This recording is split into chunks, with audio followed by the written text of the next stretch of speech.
The tailgate parties are revved up here in Clarksville, Tennessee. It is round one of the FCS playoffs. The Chattanooga Mocs heading upstate from southern Tennessee to take on the Governors of Austin Peay. A good luck kiss for the head coach, and the FCS playoffs starting right now. It is a picture-perfect game day Saturday here in Clarksville, Tennessee. We are at Fortera Stadium, the Chattanooga Mocs against the Austin Peay Governors. Take a look at the FCS brackets. All these teams playing this weekend, trying to win to get into that second round. And if they win, they just want to keep rolling, perhaps all the way to the FCS finals. We welcome you inside. Dan Gutowski along with Patrick Murray. These helmets don't fit us. We're just going to keep them right down here for now. But let's talk about these teams coming in. They are geographically close to each other, but not in the same conference. It's not a true rivalry.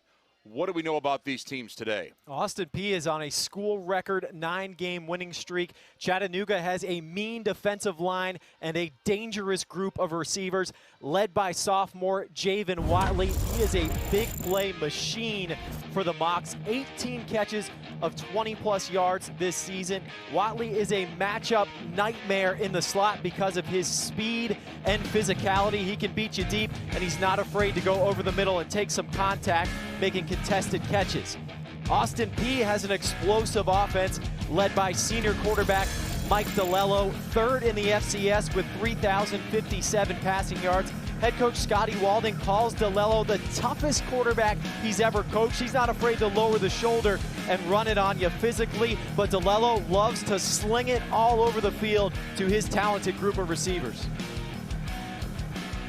And we touched on the fact that this is not really like a blue chip rivalry. These teams are geographically close, but they don't play each other a ton. They're in different conferences, so this doesn't have one of those great, blue chip rivalries, but they recruit a lot of the same players, so that makes this game meaningful. Let's dive into our coaches, Scotty Walden. We got a lot of energy from this guy throughout the week, and he is an adventure on the sidelines for sure. He is just bouncing off the walls here at the stadium. Yeah, we're going to flesh out a lot of things about him. He's been very entertaining for us to get to know him this week, and he's got this team poised, Patrick, for a big run. This is a unified Austin Peay team. They are very excited on a 9-game winning streak to come in and get to host a playoff game here at Fortera Stadium. And then Rusty Wright on the other sideline. He's got this program in a great position. He's got a long tradition of being part of that program and now working his way into that top job.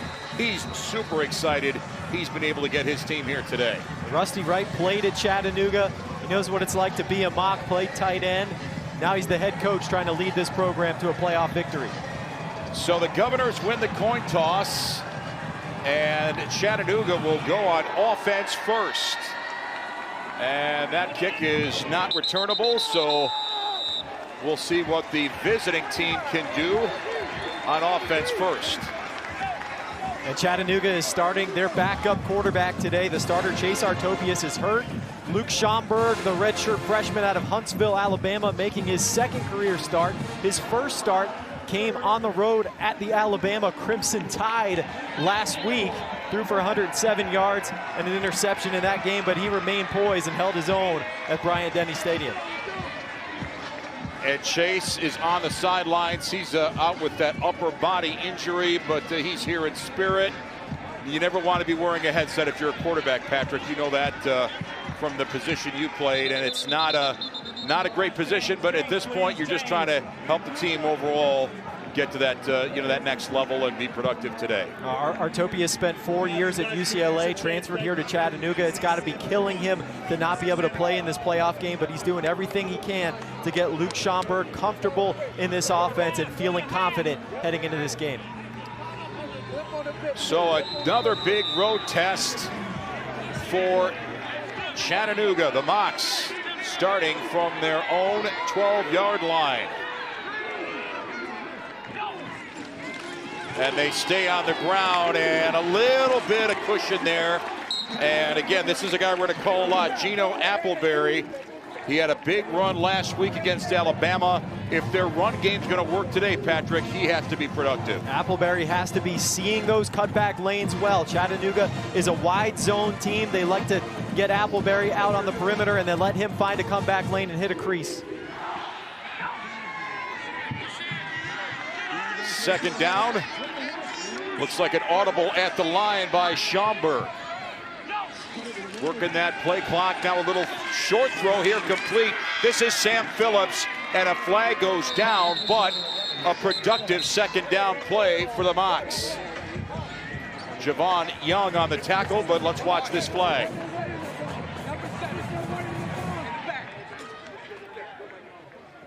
Illegal block in the back. Offense number 70. After the 6 to goal, we play second down. That's our referee, Jerry Pumphrey, which sends the Mocs in the wrong direction. And they call it on the left tackle, Griffin McDowell. Look on the left side, number 70, shoved right in the back there. It may have actually been 56, Cat, that pushed him down. They called it on McDowell. So one step forward, a couple steps back. Here's the little play fake, and they run up the middle. Appleberry able to get a little bit of room, but it's going to bring up a third down. Good game there on second down. Get it into a manageable third down situation. See what Chattanooga wants to do here. Do you keep it on the ground, play conservative, or do you trust your redshirt freshman to try and put it in the air and pick up the first down? A third down and 5, manageable, but not ideal. We'll see what Luke Schaumburg has in mind here. Time to throw near sideline, right on the money to Sam Phillips. First down pickup for the Mocs. Austin Peay was giving Chattanooga some cushion on the outside. Schaumburg took advantage. He did a good job of getting that ball out on time. Good protection. This is a really good offensive line. Appleberry stepping up and making a block in pass protection. And good job by Phillips to get those feet in bounds. Well, they've gone to Phillips twice, and he has done the job so far. And the Mocs are at their own 25. On the move on the game's first possession. Hand off. Oh, room in the middle. Big time for Appleberry. First down get almost to the 40-yard line. Big hole opened up by the Chattanooga O-line, especially the right side. And the center, Reed Williams, look for 64 right up the middle, opening up that hole. Appleberry sees it, picks up a chunk to move the chains. Xavier Smith on the tackle. As the Mocs getting very comfortable on offense here early against the Governors. Schaumburg throwing on first down. He takes a deep shot, and it is incomplete. Oh, the timing was just a little bit off. He was looking for Jamoy Mays. A good coverage there by Javon McIver for Austin Peay. Doesn't really get his head turned around, but he does a good job of reading the receiver, seeing that the ball's coming and getting his hands up in there to disrupt Mays. You see McIver gets the head around at the last second, and that throws a little bit inaccurate out of bounds. Doesn't give Mays a very good chance. Governors coming in with some pressure, and now we got flags everywhere. See if someone jumped off sides.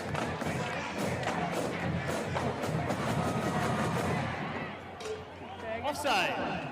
Defense number 8. 5-yard penalty. Second down. Well, you know, the little things that you do wrong early in the game are just as meaningful as the things late in the game. If Patrick, if I'm Austin Peay right now, I'm not liking what my defense is doing. Yeah, those penalties are going to hurt you, and giving up some third down conversions, they're going to have to play a little bit better. Here's Schaumburg, another quick out pass. That's complete. In space and forced out of bounds. Another look at Jamoy Mays, this time a shorter route. It's complete. Michael Rutland makes the stop, but boy, the Mocs are really flexing their muscles early here. Luke Schaumburg has looked poised and confident early on in this game, getting the ball out on time, reading the defense well, seeing that they're getting some cushion and taking advantage with those short passes.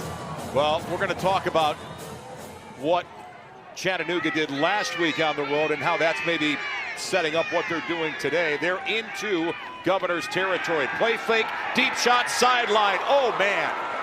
Very, very close. Again, he's going to his money man right now. Jamoy Mays incomplete.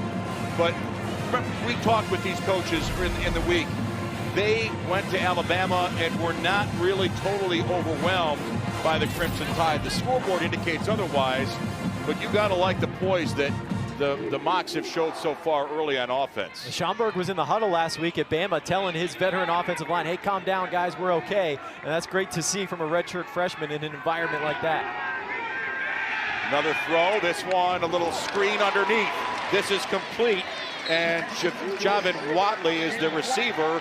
He is going to get a good pickup for the Mocs. Camden Overton, a tight end, just completely overpowered his man on the block to give Watley a little bit of extra room there. Again, Schomburg has confidence, Patrick, knowing that he's got a lot of weapons he can spread the ball to. He doesn't have to key on one or two guys. All three starting receivers are really good in Phillips, Mays, and Watley, explosive playmakers. He's got a lot to work with. He's got Reggie Davis in the backfield.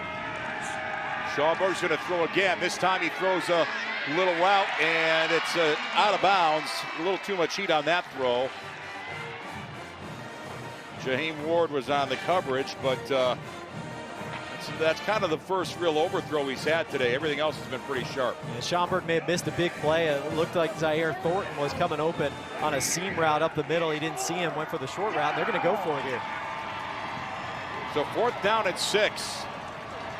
Not a gimme for sure for the Mocs. Now we're going to get some flags.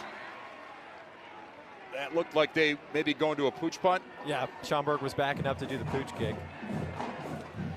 And Patrick, what kind of confidence does it say for Schomburg that the playbook is so wide open early in the game? Most teams come out, it's very conservative.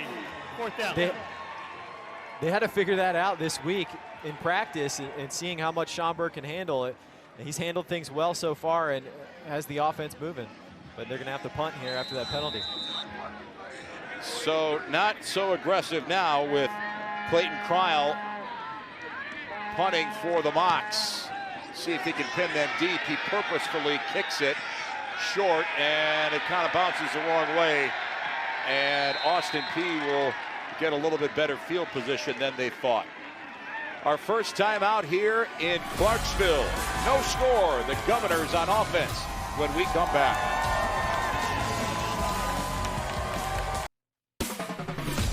Yeah, we mentioned weather is outstanding here. You're watching FCS playoff football on ESPN. We are here in Clarksville, and it's Austin Peay ready to rev up their offense with Mike DeLillo at quarterback. Experience and skill, he is very good. On the ground, not much there at all for Javon Jackson.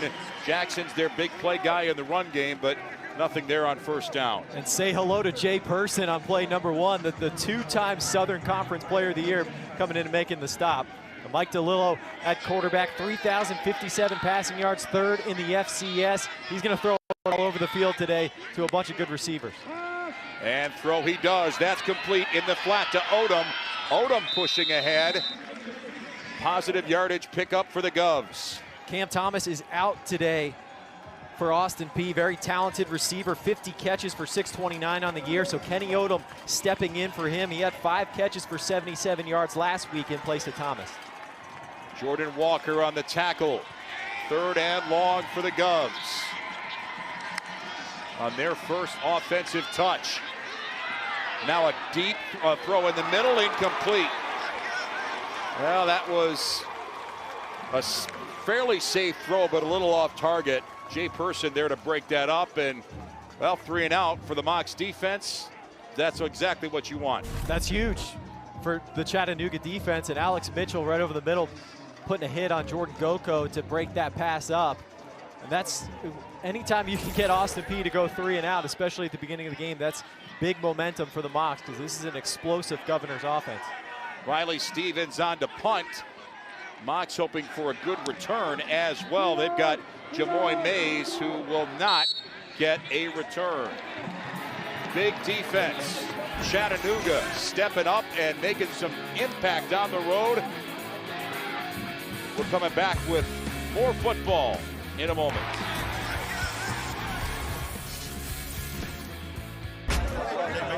Chattanooga defensive coordinator Lorenzo Ward talking with his defensive line. That's the strength of this team, 3 all-conference players, but the show offensively, maybe Gino Appleberry's today. He's got 3 carries for 25 yards to start the game. He is a tough back. He can get physical, great contact balance. He had a 40-yard touchdown run against Alabama last week. He's got the vision to run this wide zone attack. Chattanooga may want to feature him today with the redshirt freshman starting at quarterback. And the Mocs' efficiency on offense, keeping the Governor's offense off the field, so that's kind of a double win. We'll see if they can make this second possession important. There's a nice tight throw, complete far sideline, and again Mays on the reception, Javon McIver on the stop. But man, I'll tell you what, Jamoy Mays is getting a lot of early touches here for the Mocs. Good read by Schomburg. They call that a free access RPO. You're going to run the ball, but if Schomburg sees that he's got some cushion on the outside, he can kill the run and just take that quick hitch like he did right there and steal some yards. Another kind of splash play for Chattanooga on the move, and a delayed handoff to Appleberry, and he is taken down. Good pressure up front by the D-line for the Govs. Yeah, Austin Peay's got some big fellas up front on the D-line. Javian McCray at 327 pounds right there in the middle. He can be hard to handle when he's lined up right over top of the center.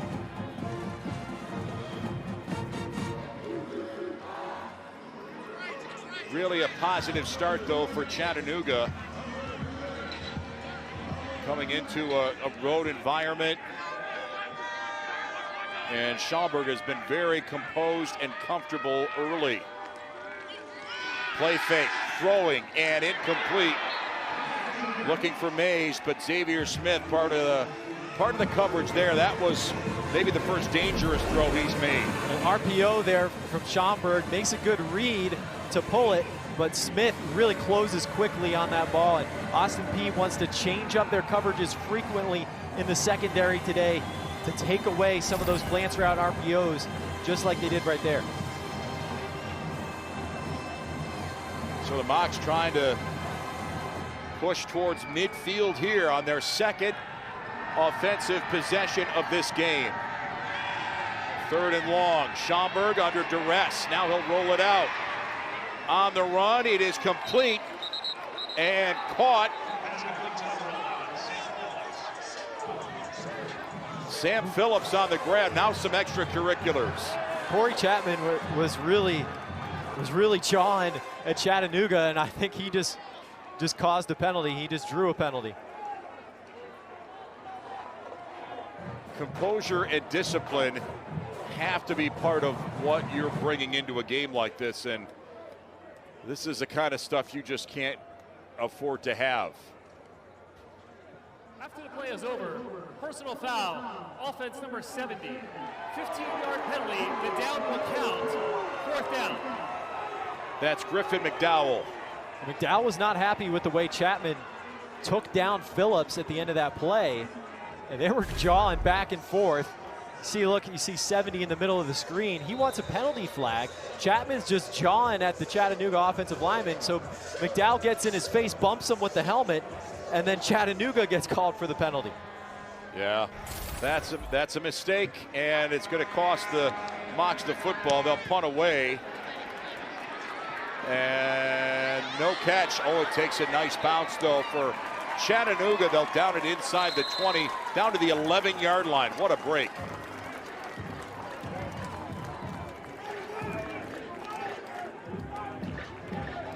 So we talk about the relationship that the coach has with a player. You got to make that kind of relationship work. You've got to make that connection. This is a pregame hug. Now, we're not slowing this down. You might think this is like a slow-mo replay. No, this is the way the communication goes between Scotty Walden and Mike DeLillo. That's an extended hug for sure. Let's see what the Govs can do on offense with not so great field position. DeLillo throws it, a little comeback route far side, incomplete. He wanted Trey Goodman, but he couldn't hold it. And Goodman's got to hang on to that. DeLillo and Scotty Walden have really formed a great relationship over the last 2 seasons. They've gotten even closer this year. DeLillo sometimes even corrects Walden's play calls if he forgets something when he's signaling in the play. Yeah, that's trust between coach and player for sure. And a delayed run. Oh, good contact there at the beginning on Javon Jackson for the Mocs defense. That defensive line is so strong for Chattanooga. Marlon Taylor at 322 pounds, right up the middle, helping on that stop. 3 all-conference players on that D-line. They are nasty. So 3rd down. And boy, the Governors have really struggled to find their footing offensively. Their first possession was 3 and out. DeLillo's got pressure, and he's going down. Taken down from behind. How about that rush from the edge from Jay Person? Jay Person, he is the 2-time SoCon Defensive Player of the Year for a reason. One-on-one matchup here, right side of the screen. He just beats him with speed right around the edge. DeLillo feels it, tries to escape, but Person is so good at getting QBs on the ground. An impressive takedown, and the Govs are punting out of their own end zone. The Mocs have Jamoy Mays standing to return at midfield, and he's going to let it go. And he loses a little bit of yardage, but bottom line, it is still a great position for Chattanooga. The defensive pressure is coming from everywhere. Jay Person bringing his A game to Clarksville. More first quarter when we continue.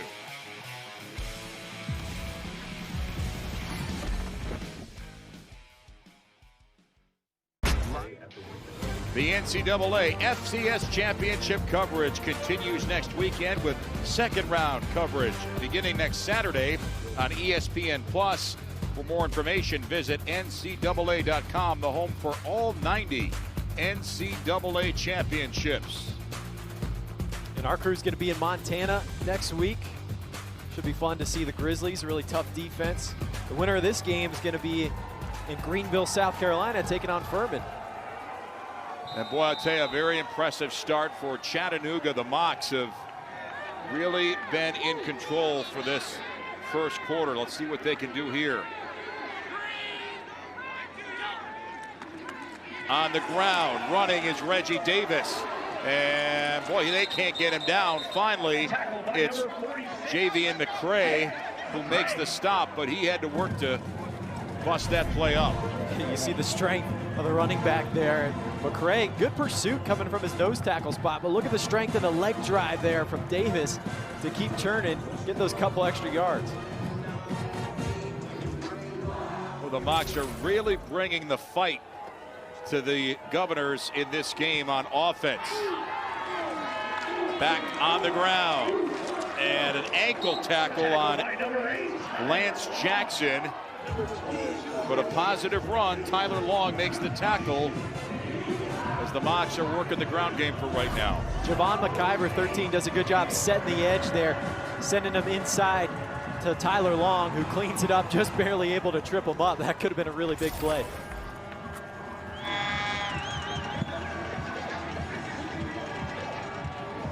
So 3rd and long right now for Luke Schomburg, who has been productive in the passing game early for the Mocs. Play fake and complete over the middle. First down pickup. Man, that was a tough catch for Jay Gibson, the tight end. He holds it and the chains move. Gibson's the 3rd tight end. Nice grab, just reaching out. Full extension, a good ball placement there by Schomburg to keep it away from the defender in man coverage. So the Mocs are right on the doorstep of Austin Peay territory. See, Schomburg's numbers are real good early here. On the ground, trying to get on the edge here. He does. Reggie Davis. McIver sends him out, but boy, I tell you what, Their ground game, their passing game, it's all working right now. This coaching staff likes Davis. He is explosive. You can see the acceleration. Once he turns that corner, picks up the speed a little bit and moves the chains. A lot of challenges right now for Austin Peay defensively. They are getting pushed back, and now it's at the 41-yard line. The Mocs on the move. On the ground, he hits his own man. Davis got slowed up by his lineman, Xavier Smith, on the stop. That's still a solid gain there for Davis. He saw that cutback lane. They go inside zone that time. The last two plays were outside zone. They're getting big chunks of yardage with that. They switch it up, go inside. He sees the cutback lane and gets him in a nice 2nd and 4 situation. And that opens up a lot of options right now for Schaumburg. And again, they've been mixing up run and pass very effectively here as we move into the late part of our first quarter. On the ground again. Now there's a seam for Davis, who continues to carry tacklers with him. Davis gets some extra run today. He missed 6 games this year with an injury, but he's finally feeling healthy.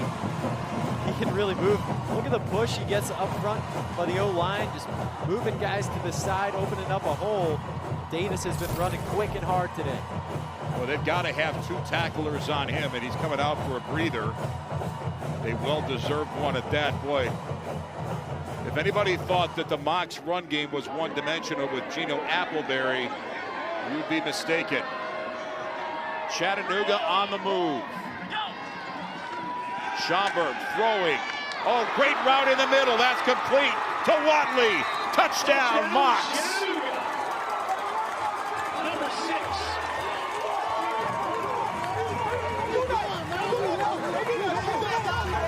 They motion Watley from one side of the field to the other, create a one-on-one matchup that way. Good job of Schaumburg of recognizing he's got him one-on-one at the top of the screen. Just a little slant route against some cushion. Good ball from Schaumburg, and then it's just the speed of Watley. Once you get Watley in the open field, good luck catching him. That's his 9th touchdown of the year.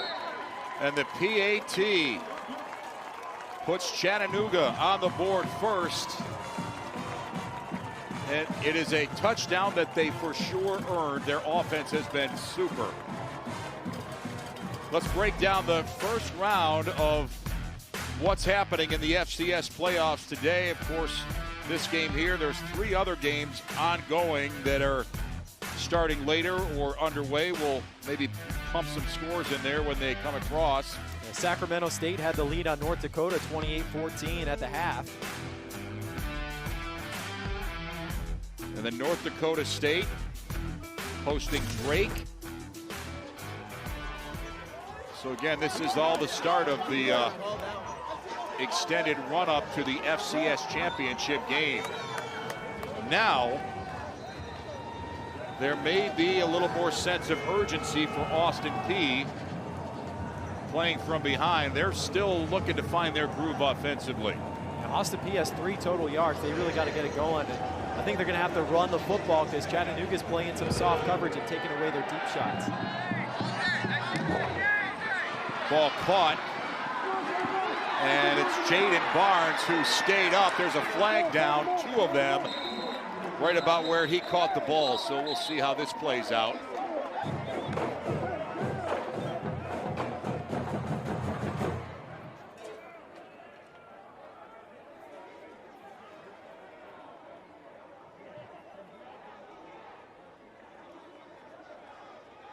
During the return, illegal block in the back, return team number 19. Half the distance to the goal, first down, Austin Peay. So let's take a look at this last touchdown and see how it unfolded. Here's Watley here. They were bringing him in motion. Go ahead and roll it. You get him one-on-one, freeze it. And now Watley is just going to run a little slant route right over the middle of the field. You see the cushion that he's getting from the corner. He gives them a lot of space, and they take advantage of it, and a good throw from Schaumburg to let him run after the catch. Well, it's been a slow start for Mike DeLillo and the Governors on offense, but See if they can rev it up here. Delayed handoff and a good run in space for Jackson. Up the sideline and taken down. The first explosion play for Austin Peay has this crowd revved up. That's what the Governors needed. Now they're going to step on the gas and go tempo. Good hole opened up on the counter play by the O-line. And Jackson just bursts right through. Telly Plummer and Clay Fields on the stop. There's a quick throw outside to Odom. Juggled it, held on. Not a big gain, though, for the Govs. Chattanooga has done a really good job of rallying to the football today, getting numbers to the ball to tackle those short screen passes. And they are going fast. Trying to answer that Mox score. Another delayed handoff, and he stays up. Jackson explodes again. Oh, he's still going. Unbelievable. He will get all of it.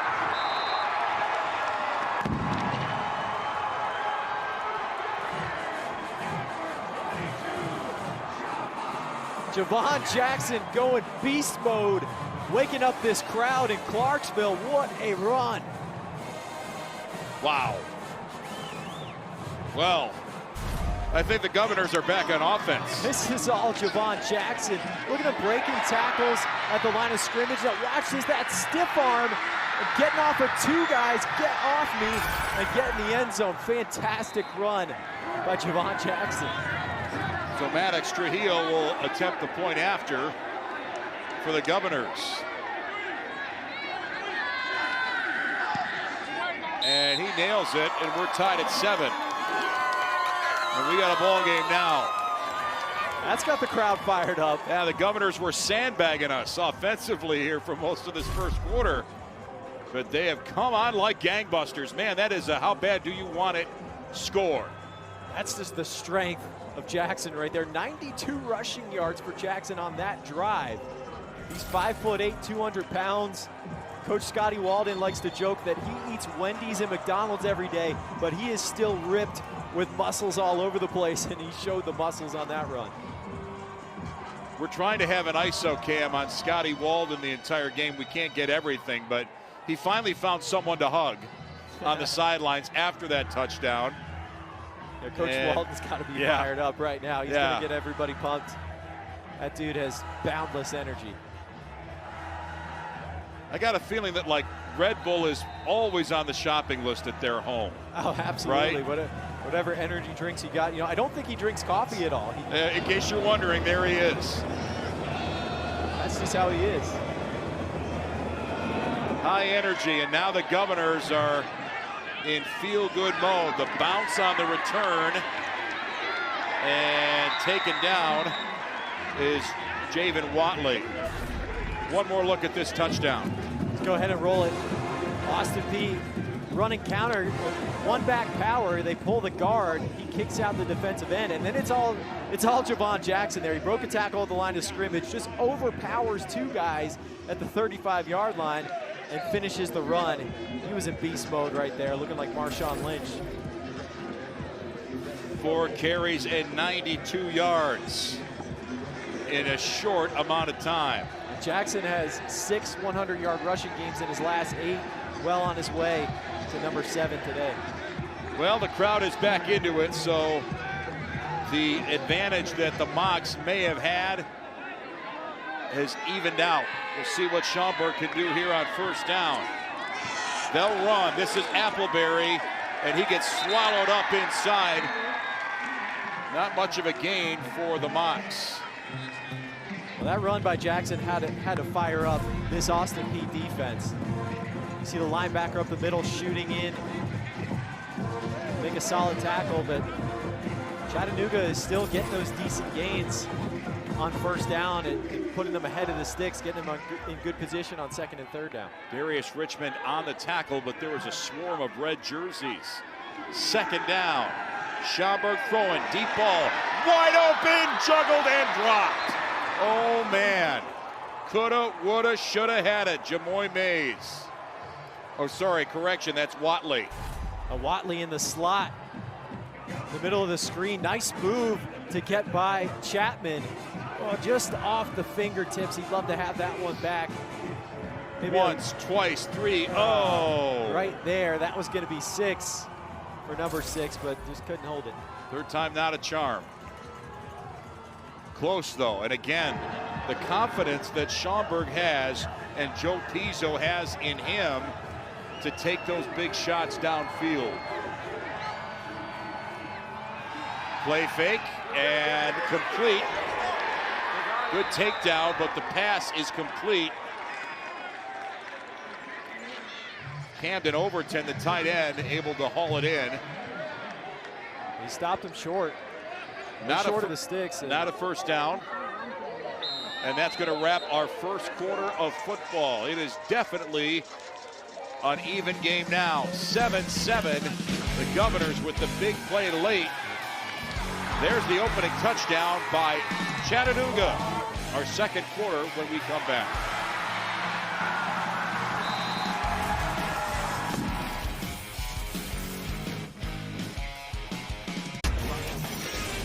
We are tied at 7 in Clarksville. Chattanooga got on the board first. Javen Watley, little slant route from the slot.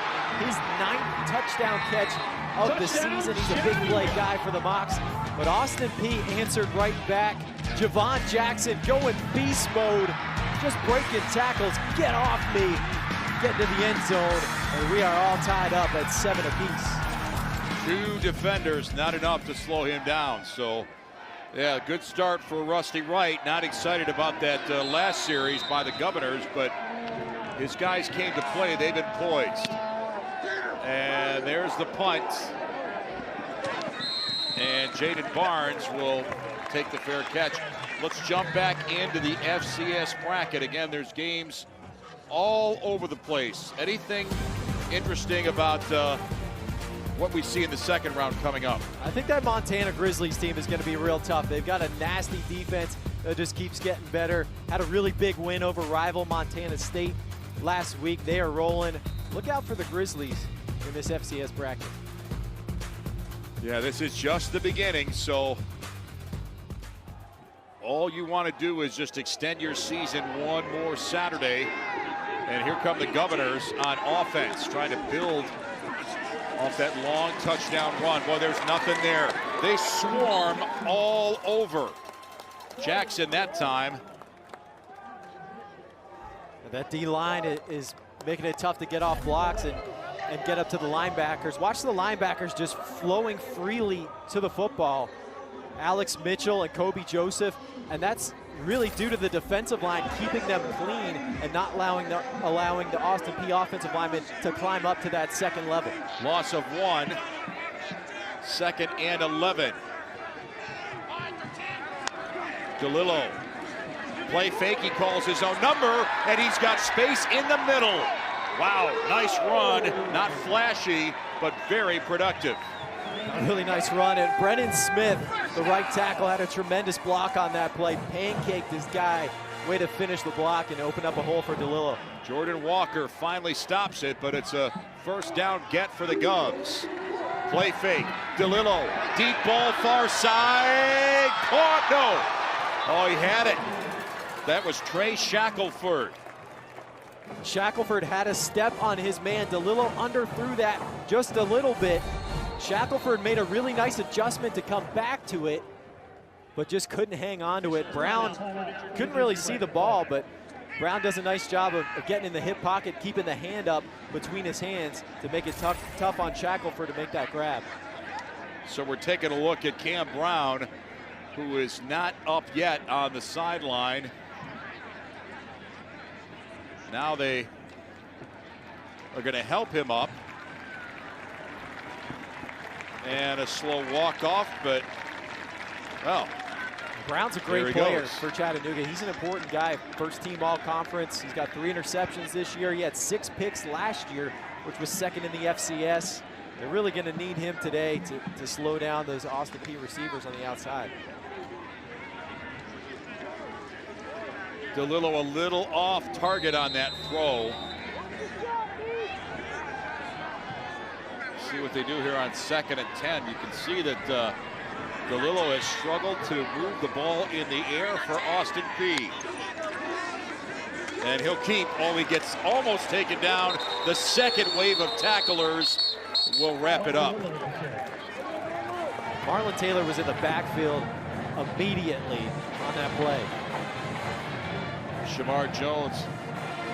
Look at this graphic. This tells you how this game has flipped offensively for the Governors. Those 93 yards were all Javon Jackson.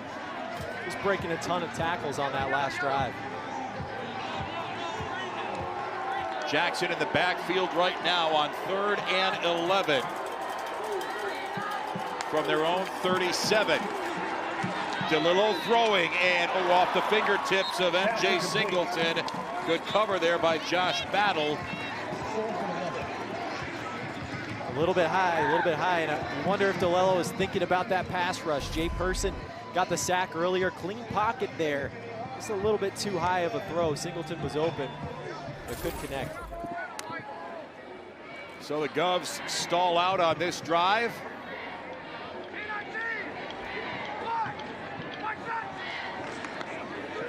Riley Stevens with some good pressure, but he gets it away. Taken by Mays and taken down immediately.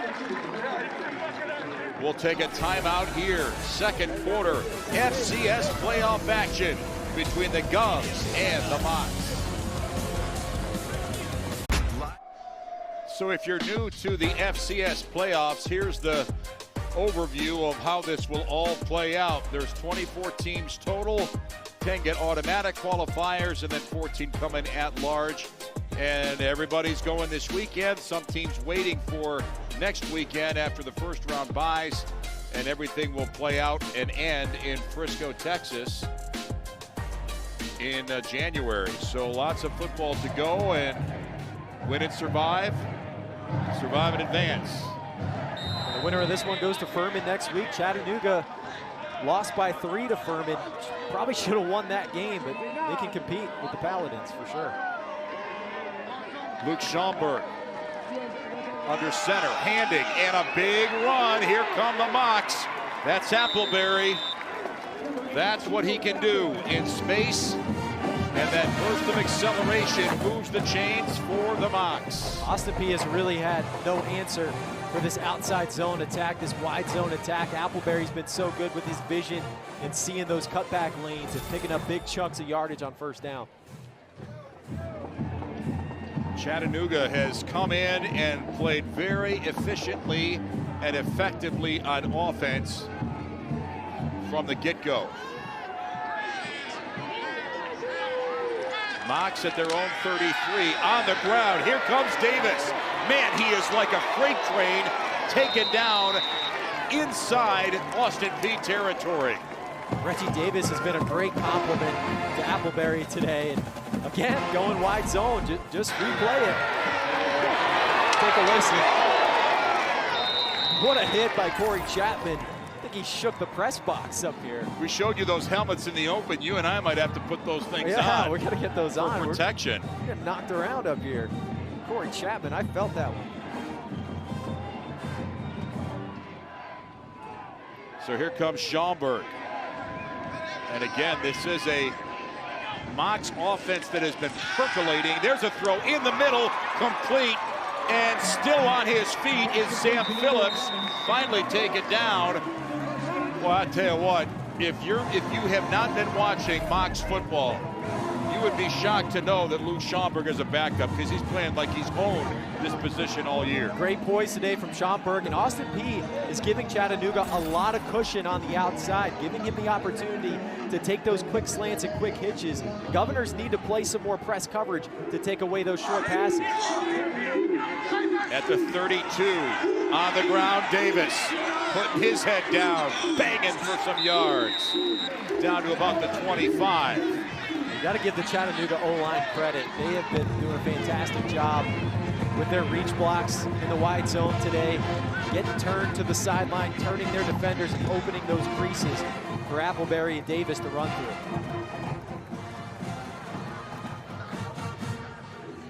I'm not sure we have time of possession track, but boy, it feels like that Chattanooga has owned time of possession, and again, that taxes that defense They got to hang in, though. Here's a throw, and a little too high. A rare off throw by Schaumburg. That was looking for Javen Watley. 11:20 to 5:51 is our personal foul. Word from the truck. Passer. Contact to the quarterback's helmet. Defense number 6. Half the distance to the goal. Automatic first down. Corey Chapman coming on the blitz. He caused that incompletion getting in Schaumburg's face, but you know you can't hit the quarterback in the helmet. They're going to protect those guys. Drawing a flag every time with that. You saw Chapman getting his hands right up there near the face mask of Schaumburg. And the Mocs say thank you very much, and they are now just outside the 10-yard line.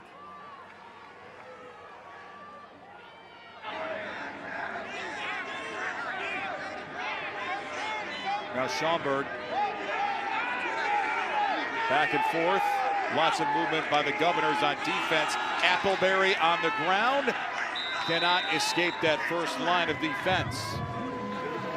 Javon Young coming from the backside of that play. He was unblocked by design, and he just has the pursuit and the effort to get there.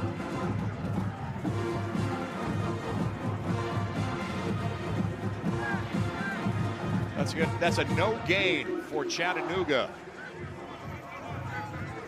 It's been a rare no gain. They've been getting positive yards on just about every play. And check out the crowd today, filling up in Fortera Stadium for a big stakes game. On the ground, Appleberry trying to get on the edge, and he falls ahead. A couple of tacklers involved there. One of them was Sam Howard. Yeah, Austin Peay finally looked like they had a chance to get him in the backfield here, but Appleberry just lowers the shoulder and fights through, falls forward, gets some help from his offensive lineman, pulling him ahead, gets a positive gain. And they're inside the 10 to the 8-yard line.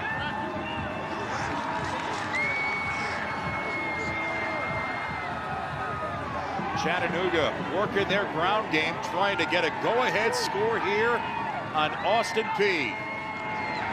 Now they'll throw, and they'll complete. Appleberry gets tackled short of the goal line, but man, is he close. Great second effort. Tremendous effort from Appleberry to get those couple extra yards. I think they should go for it here. They've been moving the ball well on the ground. Give it to Appleberry again.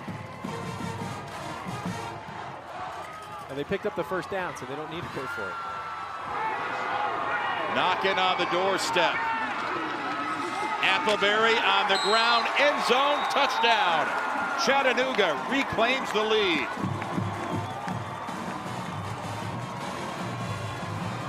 That ground game for Chattanooga today has been really good. They're averaging over 6 yards a carry. Offensive line's been getting a good push. Tight ends helping out as well. Jake Gibson there. And again, the versatility, it's not all Appleberry. Reggie Davis can swing the hammer too. The point after is good. And Austin Peay now trailing by 7. Chattanooga banging their way into the end zone. Here we go. Up the middle is Appleberry, and the Mocs are leading in the second quarter.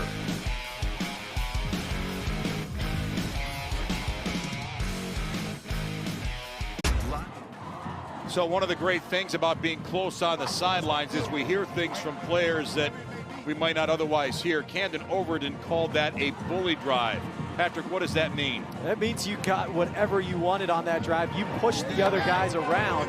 Chattanooga's feeling so confident right now, especially offensively, feeling like they can take what they want from this Austin Peay defense. They just pushed them all the way down the field on that previous drive. Defensive coordinator. Yeah, I'm telling you, Lorenzo Ward is really, really happy with what his guys have done today, and they've been really dominant in that first quarter except for that last drive. But, you know, when your offense is going to carry you when they're on the field, that's really comfortable. This Chattanooga defense is fresh because the offense has chewed up a ton of clock running the football and keeping the Austin Peay offense off the field.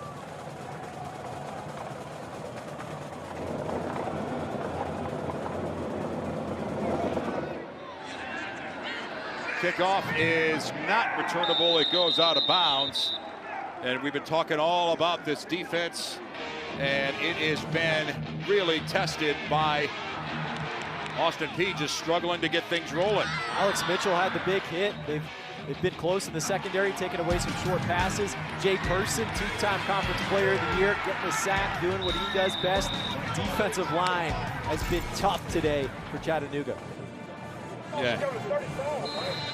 Yeah, Lorenzo Ward's had a lot of great players that have come through this program, and he's a huge asset to what Rusty Wright is doing at Chattanooga. See what the Govs have on offense here. Delayed handoff, nothing there for Javon Jackson. D-line again, Jay Person getting over there and making the stop. Lorenzo Ward has had a great career defensive coordinator. He coached for Steve Spurrier at South Carolina for 6 years, was with Frank Beamer at Virginia Tech for 6 years. Really storied career for him. He's got a couple stories about Spurrier too, and his filter. There's a lot of people that have those. The filter from Steve Spurrier. He'll say whatever he thinks. And they're all good. Here's a little screen underneath. Odom is drilled right after the catch, but still a pickup for Austin Peay. They're trying to, again, accelerate tempo. Take a listen to this hit here. Pads are popping today. Yeah, high tackle, but Clay Fields on the stop there.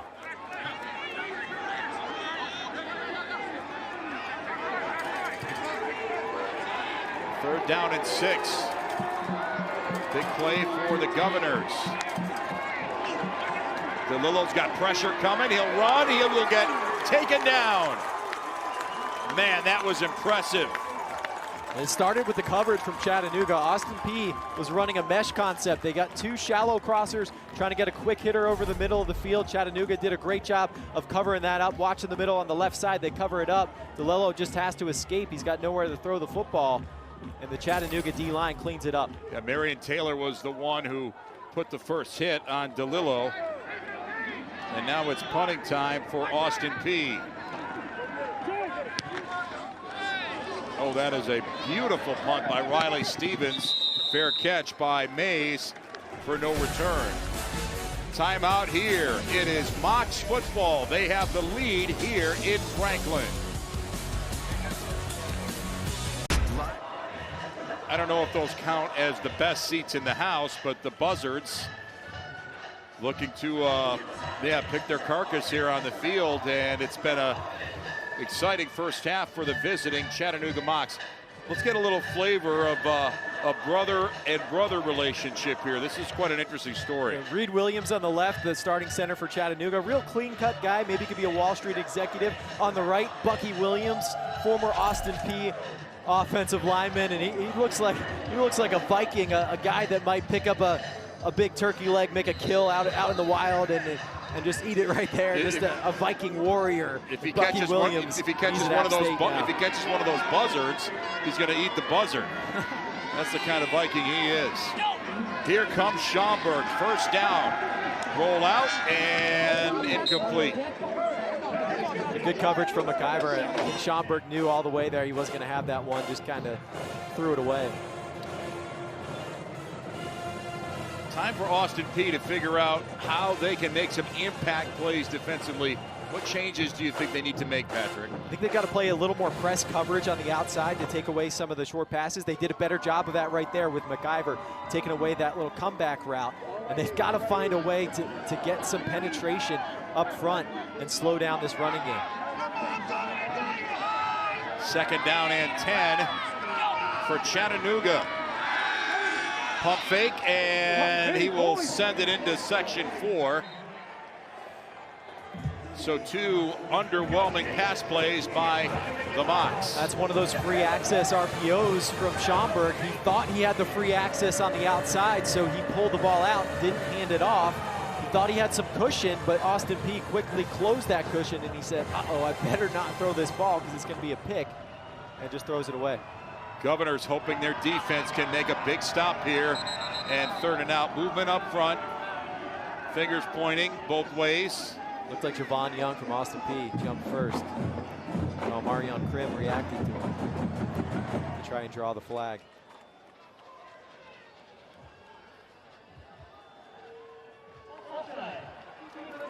Enter the neutral zone, causing a reaction by the offense. 5-yard penalty, 3rd down. You see right there the tarp for Chattanooga. Maybe the Wolverine effect. Michigan has the sign stealing controversy going on right now. So Chattanooga's making sure that the coaches, the Austin Peay coaches up in the box, can't see what they're signaling in to calling their offensive plays. 3rd and 5 for the Mocs. They'll go deep and no way, no how. Well underthrown, looking for Jamoy Mays, but Mays was not in the vicinity, and 3 and out. That's really the most underwhelming series we've seen from Chattanooga on offense. Good coverage from Corey Chapman on that play, and Austin Peay was playing better in coverage that series. I don't know about the decision to throw it on 1st down there. Chattanooga's been running the ball so well. I would have stuck with the run on 1st down. You get an incomplete pass to start the drive and just kind of slowed things down from there. Trial will punt. And a little offline, caught. See if we can get a return on it. Flag thrown. Jaden Barnes on the return. Already had a... We'll see if this... Well, 2 flags, so something's going to go here. Might have been a block in the back right after the catch.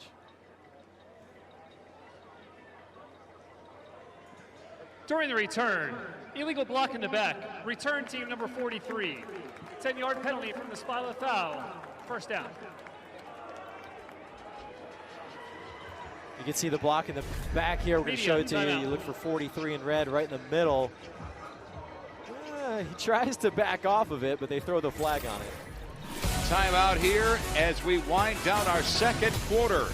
A touchdown lead for Chattanooga over Austin Peay. Yeah, the weather deceptively kind of warm. It looks really warm, but that air is starting to get colder. And the mascot for the Governors, that's an unusual look for him. He's ready sure. He might be hiding from the buzzards, trying to stay camouflaged, or he's going hunting after this. It's deer season in Tennessee. By all means, keep that headgear on. Otherwise, it could be lights out for the Governors mascot.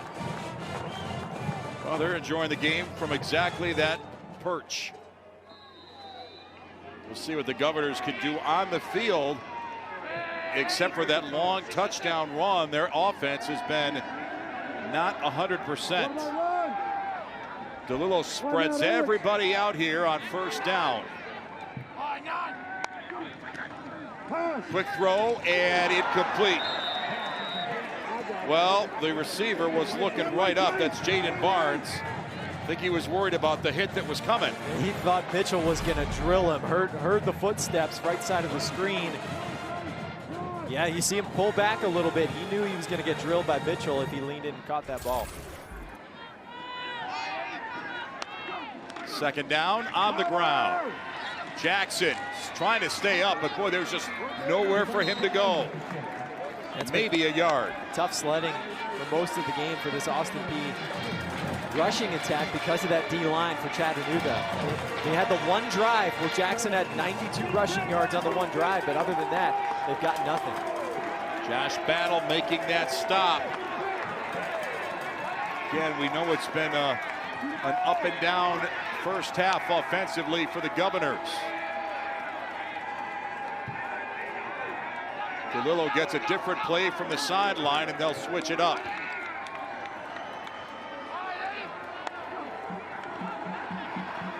Little quarterback keep. Let's see if he can get a 1st down. Oh, man, he's very close. I don't think he's going to get it, though. He's going to be short by about half a yard. Austin Peay looking like they may want to go for it here, getting real aggressive. Yeah, And the Govs, let's see if they pull the trigger on this, and no.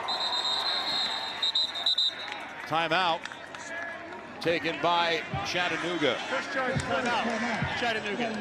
30 seconds in length. You got to punt it here. You can't give Chattanooga a short field. It's a one-score game. Scotty Walden's in there somewhere, the head coach among the big fellas. Yeah. Talking about what they're going to do. You can definitely hear him. Just look for the guy that's bouncing up and down. That's usually him. He's got to make this decision here. And he's an aggressive guy, but I just think you got to punt it here and stay in the game. Don't give Chattanooga a short field and a chance to grab a whole bunch of momentum. Let's go, Blue! Let's go, UTC!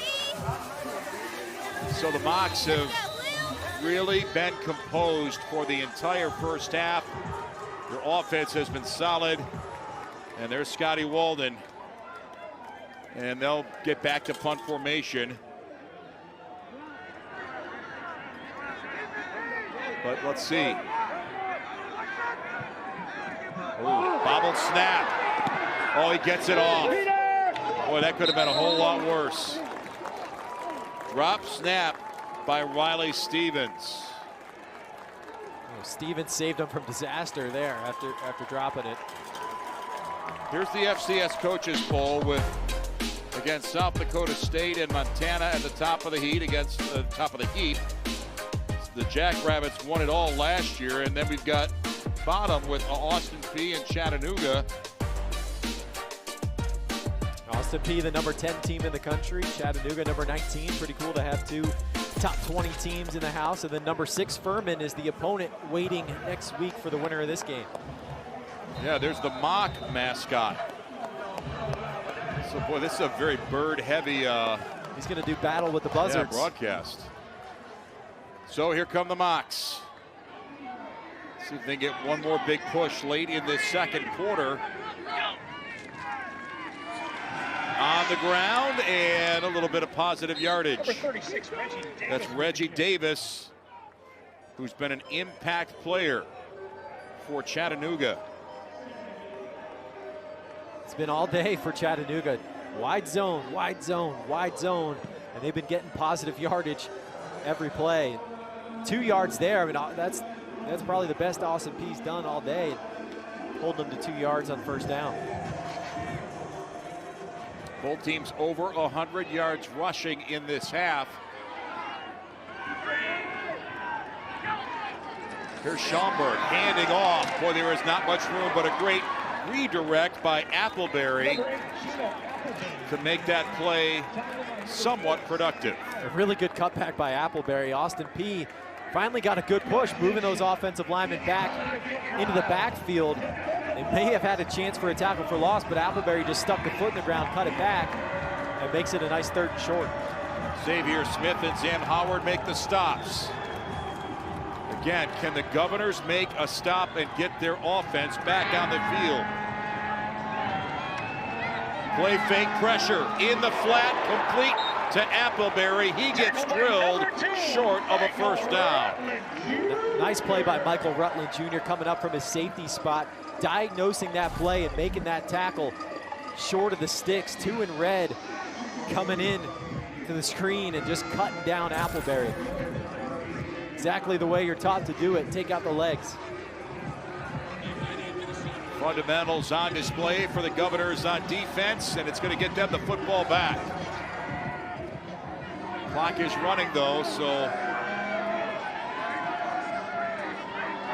Clayton Cryle will punt.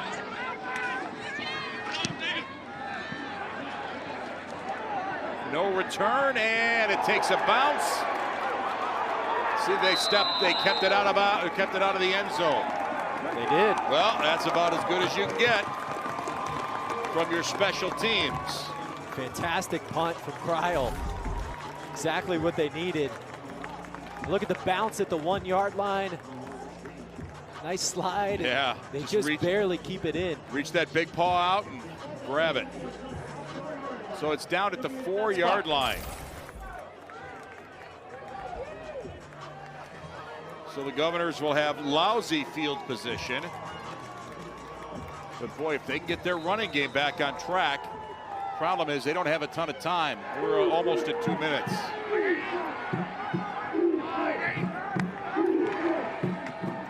Play fake, throw on first down, complete to Trey Goodman, but he gets wrapped up and forced out of bounds. But they're going to keep the clock moving. In that situation, when you're backed up, you just got to get some yardage to give your space a little bit of breathing room. And DeLillo makes a good read there and seeing some off coverage on the outside, taking those free yards.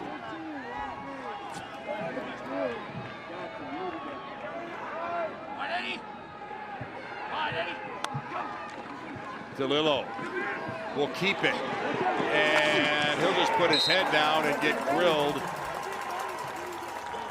So not a difficult tackle at all for Telly Plummer. You see 30, Jay Person flying inside. DeLillo pulls it to try and take advantage of that backside pursuit, and Plummer does a nice job of recognizing it. Timeout for injured defensive player. Stays low, gets lower than DeLillo. Low man wins. A good stop by Plummer, and now Person a little banged up, heading to the sideline. You know, he's kind of holding up that right arm very gingerly. It's already wrapped up, so they're going to take him to the 10, and he is, and look at that facial expression. That says pain right there. Well, that really changes things now on third down for Austin Peay. You don't have to worry as much about Person. Now you can key in on Ben Bruton, their other good pass rusher, and make sure he doesn't beat you. 3rd down and 4. How aggressive are the Governors going to be here to try to sustain this drive? Pressure in the middle, and he tripped on that defensive lineman. I'm going to say that's Marlon Taylor, who inadvertently caused the tackle by tripping him.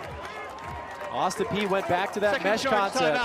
Chattanooga. They try to go with mesh again. The crossers over the middle of the field. Please extend the game clock to 55 seconds. 55. Thank you. Yeah, the Mocs figure, you know what? We're going to get the football back with good field position and time. Yeah, Chattanooga can go down the field here. 55 seconds. They can at least try for a field goal. Elected to extend this timeout to 60 seconds in length. And Chattanooga, Patrick, has been aggressive about throwing the ball and taking some aggressive shots downfield, which kind of Austin Peay really hasn't. What do you think is the strategy now for Rusty Wright on this series? You can let Schomburg cut him loose. Schomburg's looked really comfortable and confident. We came in talking about him being the redshirt freshman, only his 2nd start. That's all out the window now. He's in the game, he's comfortable. Let him go. Try and push the ball down the field. See what kind of coverage you're getting. Can you take some shots deep with Javen Watley, or can you just pick them apart with some short passes if they're giving you off coverage? Yeah, we touched on it earlier. The significance of Chattanooga playing at Alabama last week. Well, I guess what? The Mocs have come in here and had no problem.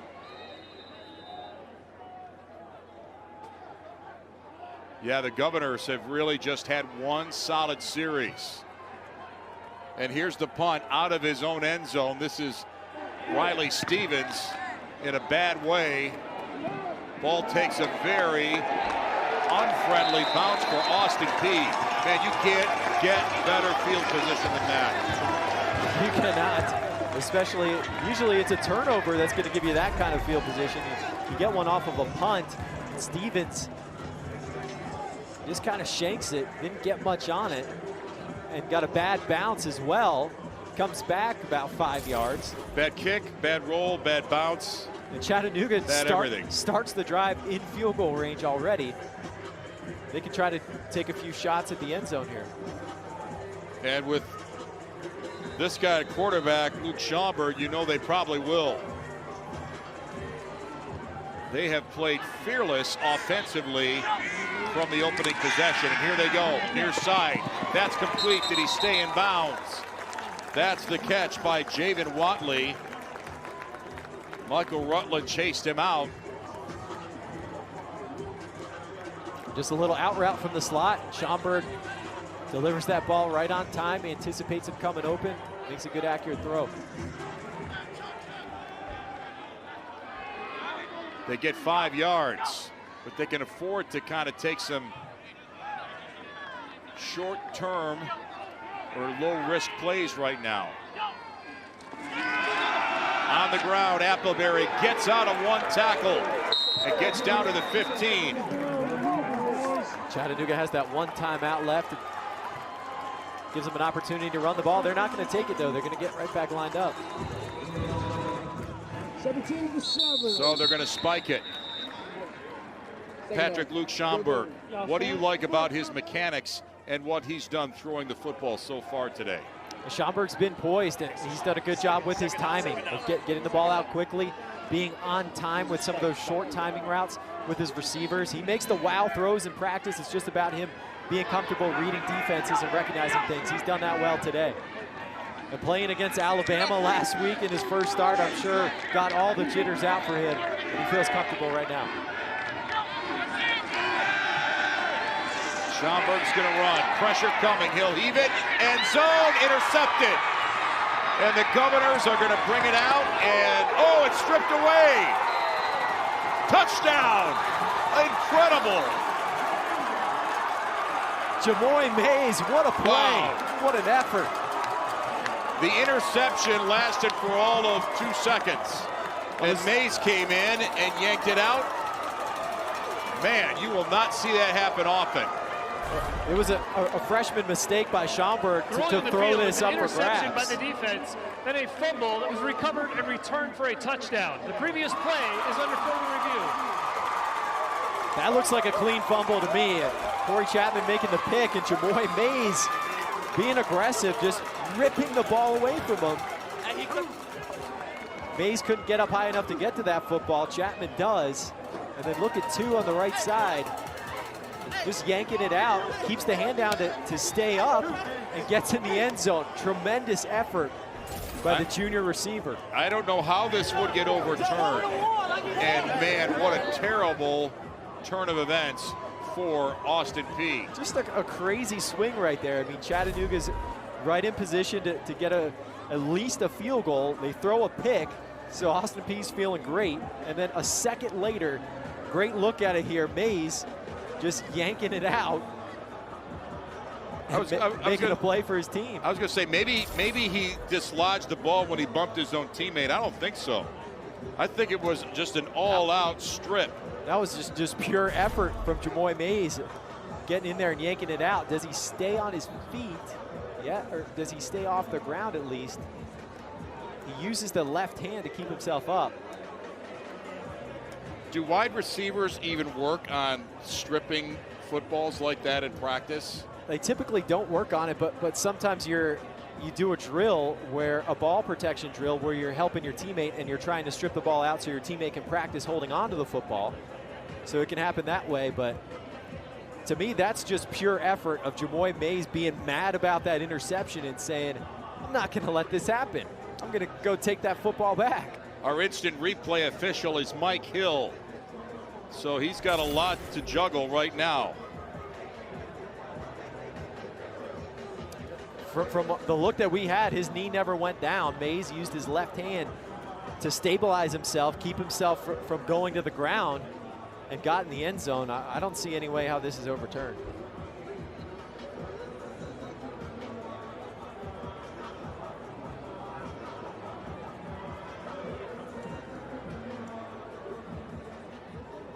A lot to unpack in a play that was kind of all over the place. We just got done talking about Schomburg and how poised and how well he was playing, and then got a little bit rattled on that play. You can't just throw it up for grabs like that. You got to at least give your team the opportunity to kick the field goal, but then Mays saved them. Did it look like he was trying to throw it out of bounds and didn't make a good throw? He might have been trying to get it out of bounds and just didn't get enough on it. But in that situation, you got to make sure. You got to, yeah. You got to put all the mustard you have on that throw.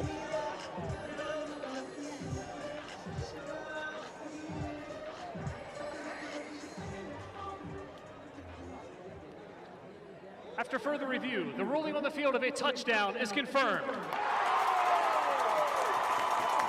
So Jeff Pumphrey pulls the trigger, and that is not a good thing for the Governors. Euphoria turns to depression in a nanosecond.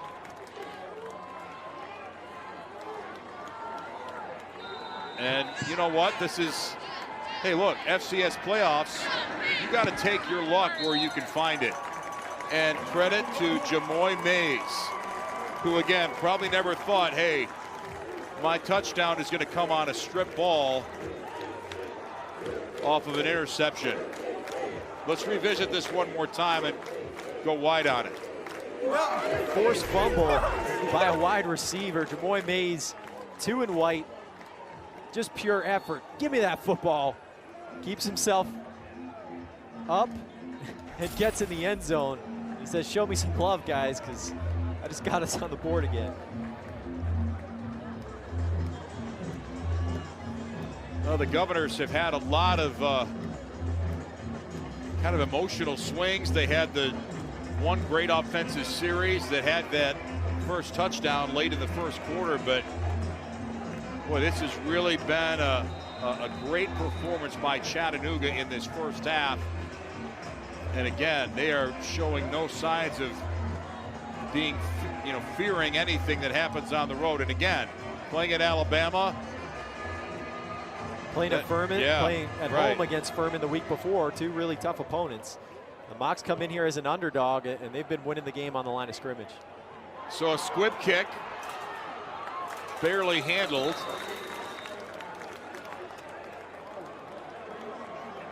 One more look at this play. This is a Sports Center top 10 play served up on a platter. This has got to be top 10. Just the pure effort from Jamoy Mays. Give him some credit. Schomburg trying to get loose, just tosses it up. Not a good idea. And Mays says, I'm not going to let this happen. I want that football. Give me that football and get me in the end zone. You got to put him on the Sports Center top 10. Come on, guys. We're going to see it tonight at 11. The interception, the return out of the end zone, then the strip and the score. Yeah, that's got everything. That checks all the boxes. See what they do here. Oh, here's an explosion run. Javon Jackson. Not sure if it's going to be enough to, 3 seconds. So that's. Could take a shot to the end zone here. Hail Mary.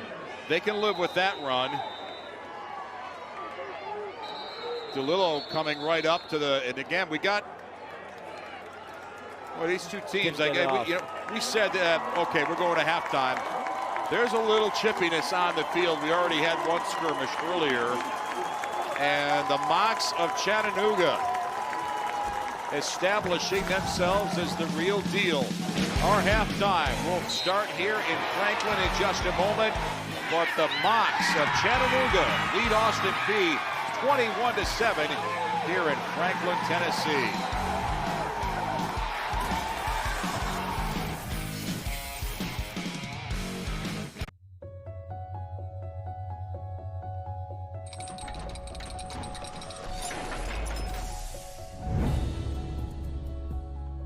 When LC puts on the headgear every Saturday morning, that is the moment when the day of football can start.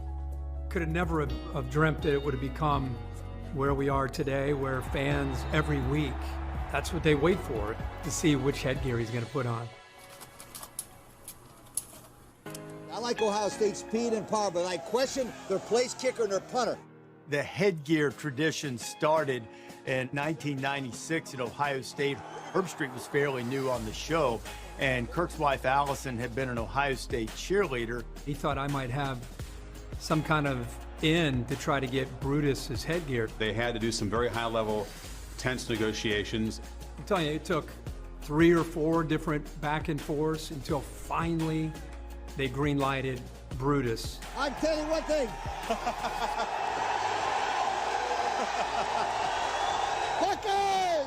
Let's just examine the Brutus head. It's a head representing a nut, a two-tone nut. I like the Buckeyes! So it's ridiculous looking. You can't help but laugh. Hey, hey, hey, hey, hey! And when he sensed that that was an entertaining moment that resonated with fans across the sport, he embraced it, and it's become a beloved tradition. Colorado in a big upset! I remember him as a young kid watching College Game Day, and Lee Corso was on there and putting on the headgear. He is college game day. I feel like I've been watching Lee Corso do that since, I was in high school. The different antics he's used and mascots he's used has been pretty incredible. Higher wolf costume, a purple cow! To this day, I still watch and anticipate to see what he's going to do. Go Navy, beat Army. Seeing him fire off the guns is pretty funny. My favorite one, we're at Texas, and McConaughey starts wrestling the LSU Tiger head off of LC. There was a little trickle of blood. Katy Perry was incredible. Like, she damn near broke my man's nose, taking the mascot head off of him. I think that the best one might be the outtakes. How can you pick against SMU? Throwing out some words that might needed to be edited. My favorite memories definitely include live animals. We got a live duck loose on the set. He's not afraid of gamecocks. He's not afraid of alligators. He's not afraid of dogs of any kind. That dog is beautiful. That dog is ugly. Give me this thing here. I think the best part is when Coach does the okey-doke, where he grabs one head, gets ready to put it on, and then he chucks it to the side and grabs the other one. I'm going with Sweet Home Alabama. Anytime I'm watching and you don't know, what he's going to pick up, that's all pretty exciting. Penn State. Give him that head. Does that mean you're going to go against your first love, Brutus?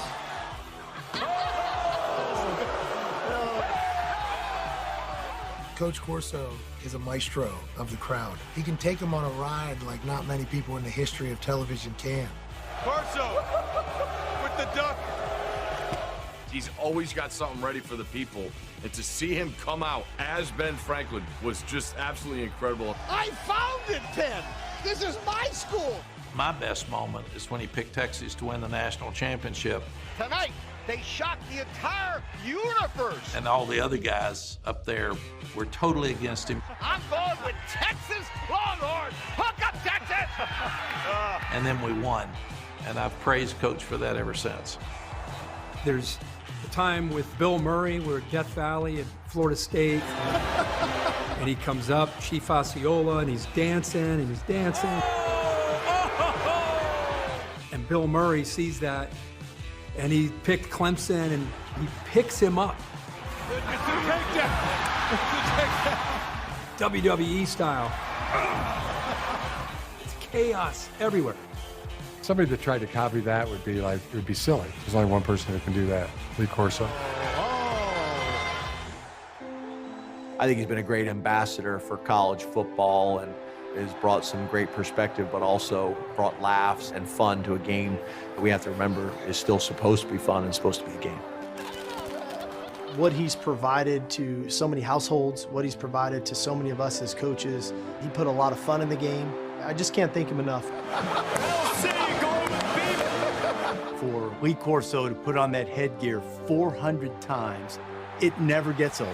Roll Tide! It's sincere, it's authentic, it's genuine, it embraces the fans, it embraces the tradition of what makes this sport unlike any other, and what makes Lee Corso a college football broadcaster, an icon that's unlike any other who's ever been involved with this sport. And God bless the United States of America! The fact that I've got a chance to sit next to you all these years and watch you do your thing and just learn from you, it just taught me so much about this industry, watching you perform and the way you did it. There he is. The Kirk Herbstreit Show. We love you so much. You're a piece of gold that we cherish every single week.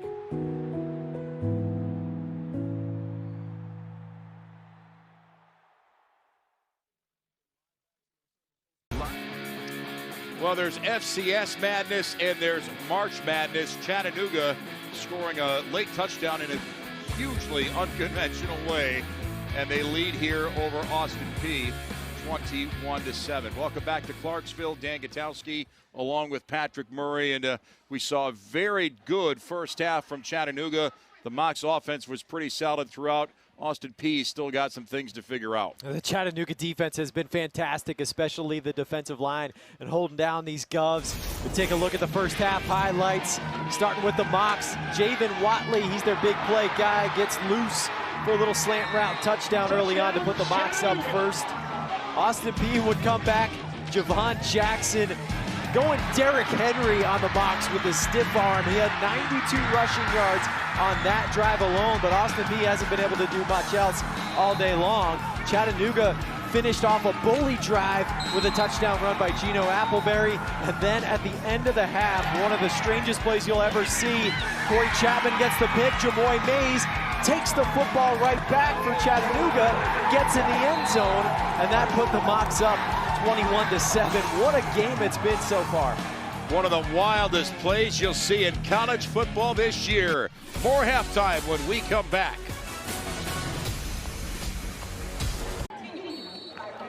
Chattanooga's late second quarter touchdown has them in control against Austin Peay. 21-7 is our halftime score. The NCAA FCS championship coverage continues next weekend. It's the second round beginning next Saturday on ESPN+. For more information, visit ncaa.com, the home for all 90 NCAA championships. Here's how the road lays out for the 8 teams that are playing today, including the 2 here with Austin Peay and Chattanooga. And then it's the second round, those teams on byes, and the quarterfinals. We'll have our second half of football when we return to Austin Peay.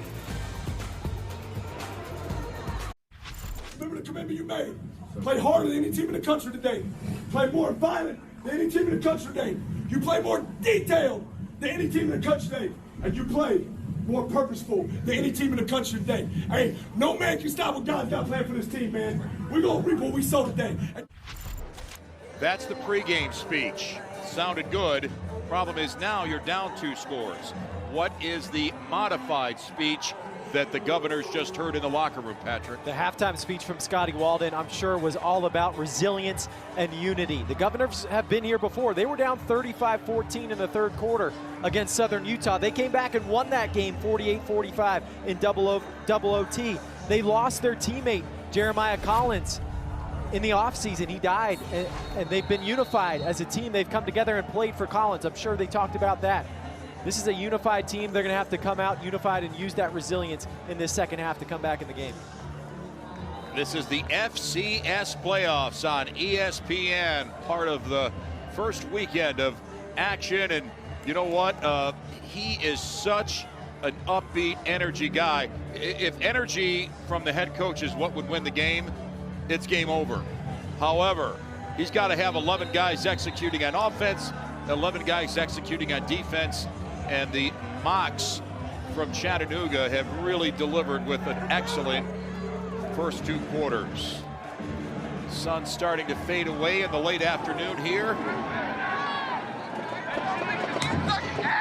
And ball is taken just outside the end zone, and we'll see if we can get an explosion return here by Jaden Barnes. He is headed up the sideline and finally taken down. Well, how do you do? That's what Austin Peay needed. Jaden Barnes getting an opportunity today because Cam Thomas is injured. Barnes was a track star in Georgia at Langston Hughes High School, a state champ in track and in football, and he gets a spark for Austin Peay to start the second half, exactly what the Govs needed. That's Romeo Weichel who makes the touchdown-saving tackle. We've seen the Governors have some big plays. They've just got to start to kind of put it together now. Let's see what they do here on first down. Lots of time to throw. Now a little underneath throw, and it is caught. Well, that was a tough catch. Not easy for Kenny Odom, but he holds it, and the Govs get positive yardage. Austin Peay wanted to take a shot down the field on the far side towards the boundary, but Chattanooga did a good job of taking it away. That the Mocs have played some off coverage, have done a great job of taking away the deep routes, and DeLillo just had to check it down. Only a gain of 1, though, so a little bit misleading after the reception by Odom. On the ground on 2nd down. Here comes Rogers, working the sideline, turns it back inside. Now he's brought down just outside the 10. Brady Odom at left guard did a great job of pulling around and sealing the edge. Look for 68. He pulls around, seals the edge on Mitchell, and look at the vision by Jackson to see the hole bounce it to the outside with great lateral agility. Jordan Walker on the tackle, on the ground again. Little bounce out run by Jackson. Now he turns it inside. Keep feeding him. Go right back to Jackson. Let him lower the pads. Yeah, it is all gas, no brakes right now for the Governors. On the ground, Jackson falls ahead inside the 5 to about the 3. Chattanooga D-line stood tall there, just clogged up every gap in the middle of that offense. Jackson's got 137 rushing yards. From the 3-yard line, he stays up. And boy, about 10 white jerseys trying to stop him down. I thought he might have one more push to get in. DeLillo tried to give him some help from behind, but there was just too many mocks. It took a bunch of them to stop him. Jackson bouncing it to the outside, and he just keeps fighting, driving those legs, but he's got 4 or 5 mocks on top of him to make the stop. Player down on the field right at the goal line.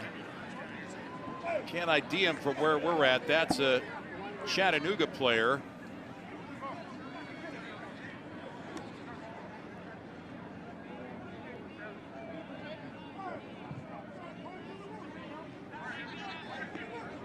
And they're going to pull him up. That's Cam Brown. He was shaken up earlier in the game. He got the wind knocked out of him. Doesn't seem like he's walking with any difficulty, so that's probably a good sign. And a good chance for the Mocs defense to just kind of take a breath, decompress. That ball's inside the 2. 4th and goal. Well, is this the right call? I like it. I mean, you're down 2 touchdowns. Got to play aggressive. Try and come back in this game. Going right back to Javon Jackson here.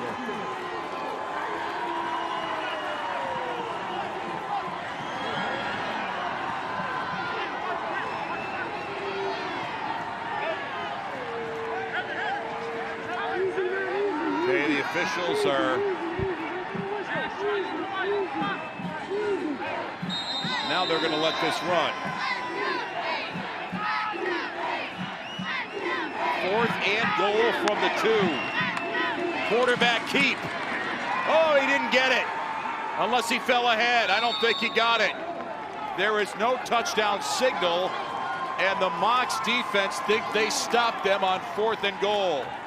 They're marking him and short. They're right.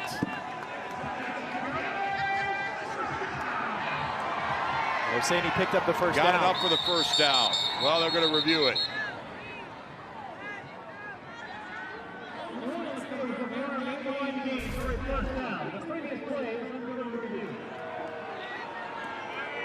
See how far DeLillo gets. He definitely got to the 1-yard line. He got at least to the 1-yard line. He didn't get in the end zone, but he got enough for the first down, it looks like. So the Mocs stepped up and were able to stop it, but they could not stop the first down. Yeah, he got the part. Chattanooga did a great job of getting in the backfield there, but. And you're surprised by that play call, right? I would just stick with Jackson, but I understand that they're trying to even up the numbers. When you run the quarterback, you gain an extra blocker. So they have Jackson in there trying to get an extra shove to open up some space for DeLillo, and he's a tough guy. He's a tough runner. So again, Mike Hill is our replay official. He had a lot of work to do on that interception. Here's what this looks like. We got to see where his forward progress is stopped.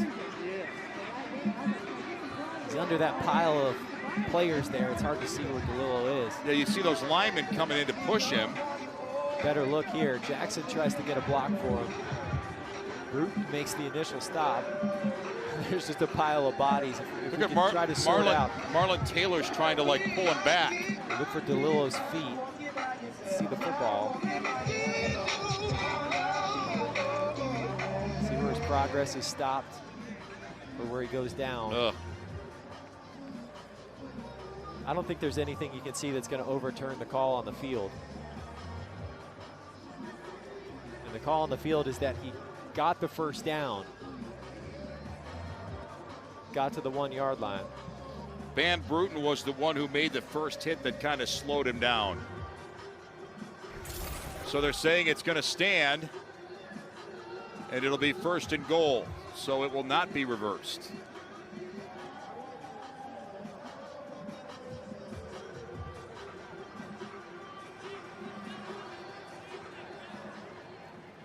After further review, the ruling on the field stands. It'll be 1st and goal at the half-yard line. So Jeff Pumphrey is referee in this game, and it's had some unusual calls for sure. And the Governors are still swinging. That big kick return really got him going. Jaden Barnes, that was the spark that Austin Peay needed, and then it's been Javon Jackson on the ground. He's averaging 11.6 yards a carry today. So on 1st and goal, here they come.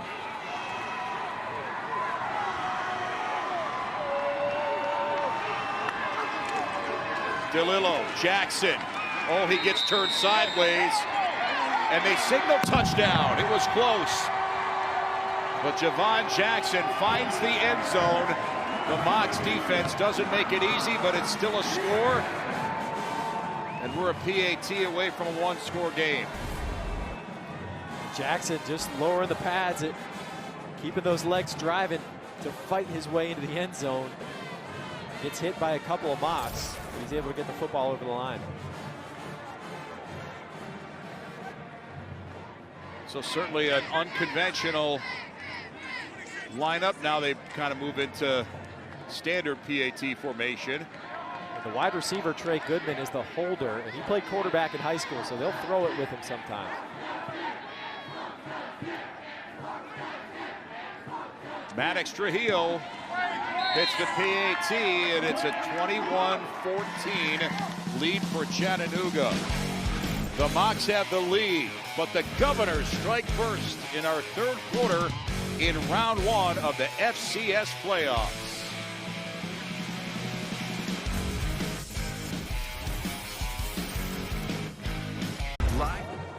Governors fans knew that this guy would have to carry a big load offensively if they're going to get a win today. His last 4 games, he has been really, really super good. Today, he's been even better. 136 yards a game over his last 4. He's got 140 today already on 13 carries, 10.8 yards a carry for Javon Jackson today. He has been beasting it for the Governors, and you know they're going to keep feeding him all day. No one's near him. They're just like, hey, leave him alone. He's in the zone. It's kind of like a pitcher throwing a no-hitter, right? Don't mess with the karma. Right, exactly. And the Governors fans got new life now. A 1-score game here. The winner is playing next weekend in round 2 of the FCS playoffs. No return.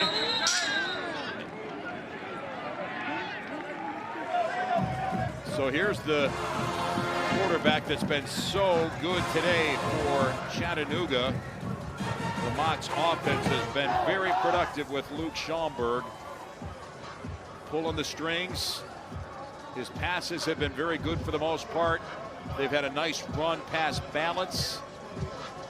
Hard to find fault with what they've done offensively. There's Chase Artopius. He's the normal starter for Chattanooga.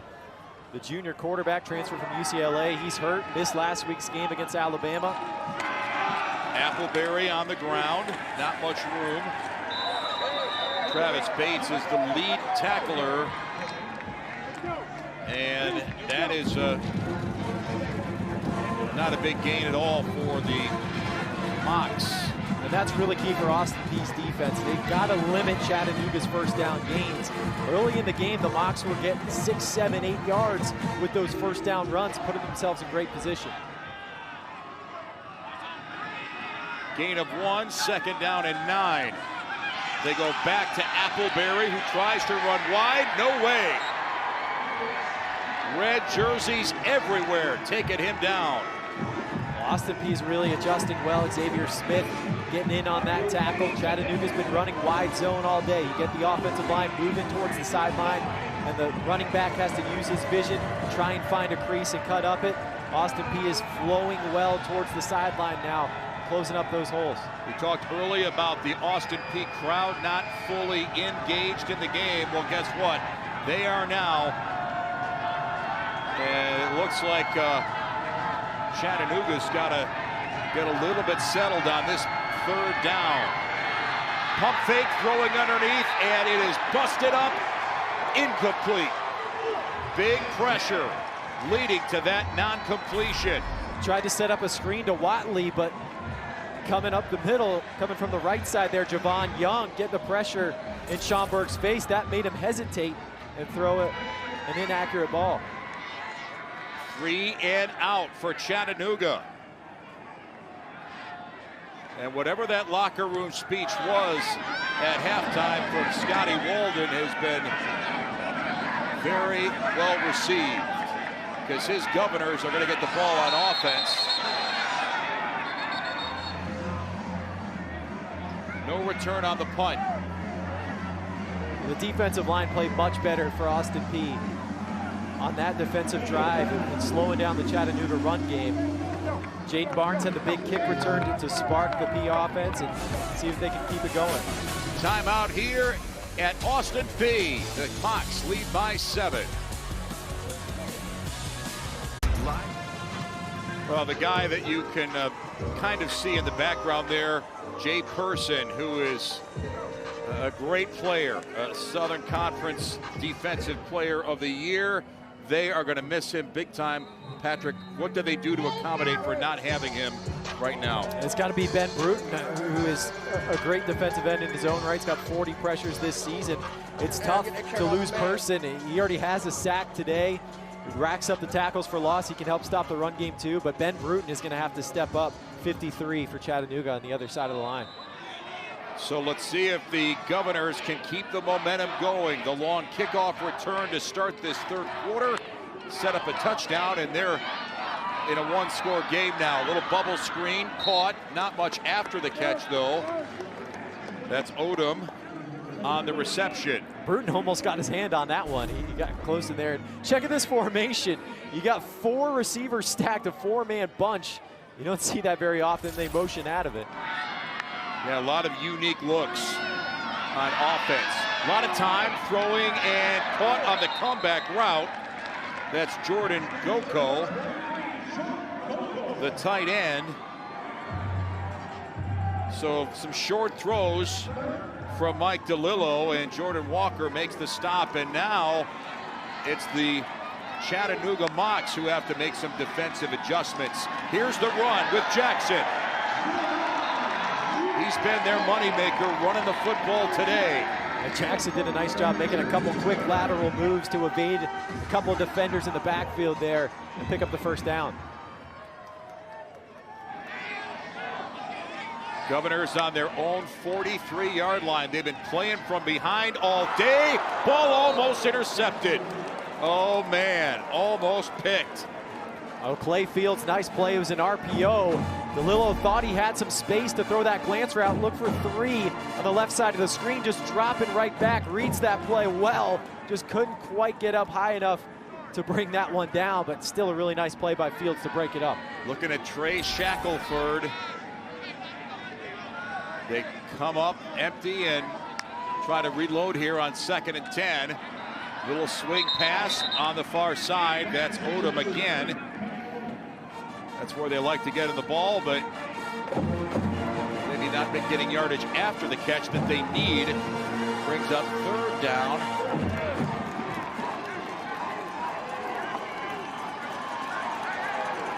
And they're at their own 45. So this is 3rd and 8. And a jump on that far side. Bruton. Well, you got to say he really committed. Offside. Defense number 53. 5-yard penalty. 3rd down. He didn't just twitch. He jumped. With personnel, Bruton knows he's got to step up. And third and long. Not like that, though. Yeah. He was too amped up. Right side of the screen, Bruton just coming across and trying to get a head start and jump the snap count. So now it's a much more manageable 3rd and 3, but the Mocs defense is pointing now. False start. Offense number 50. 5-yard penalty. 3rd down. Well, there was a Chattanooga defensive lineman on the defensive end on the bottom of the screen there. He jumped a little bit forward first. I don't think he got in the neutral zone, and that's what caused Brennan Smith to move. A less manageable 3rd and 8 for Mike DeLillo.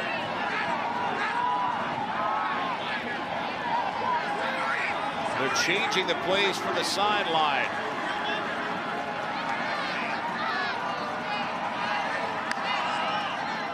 Finally, they snap it. Oh, ball is batted down, incomplete. Well, they may have outsmarted themselves. All that movement before the play. And again, the big pressure up front. They're trying to create some blocking angles for a screen, and Quay Wiggles just coming right up the middle. Does a really good job of getting the hands up and batting that ball down.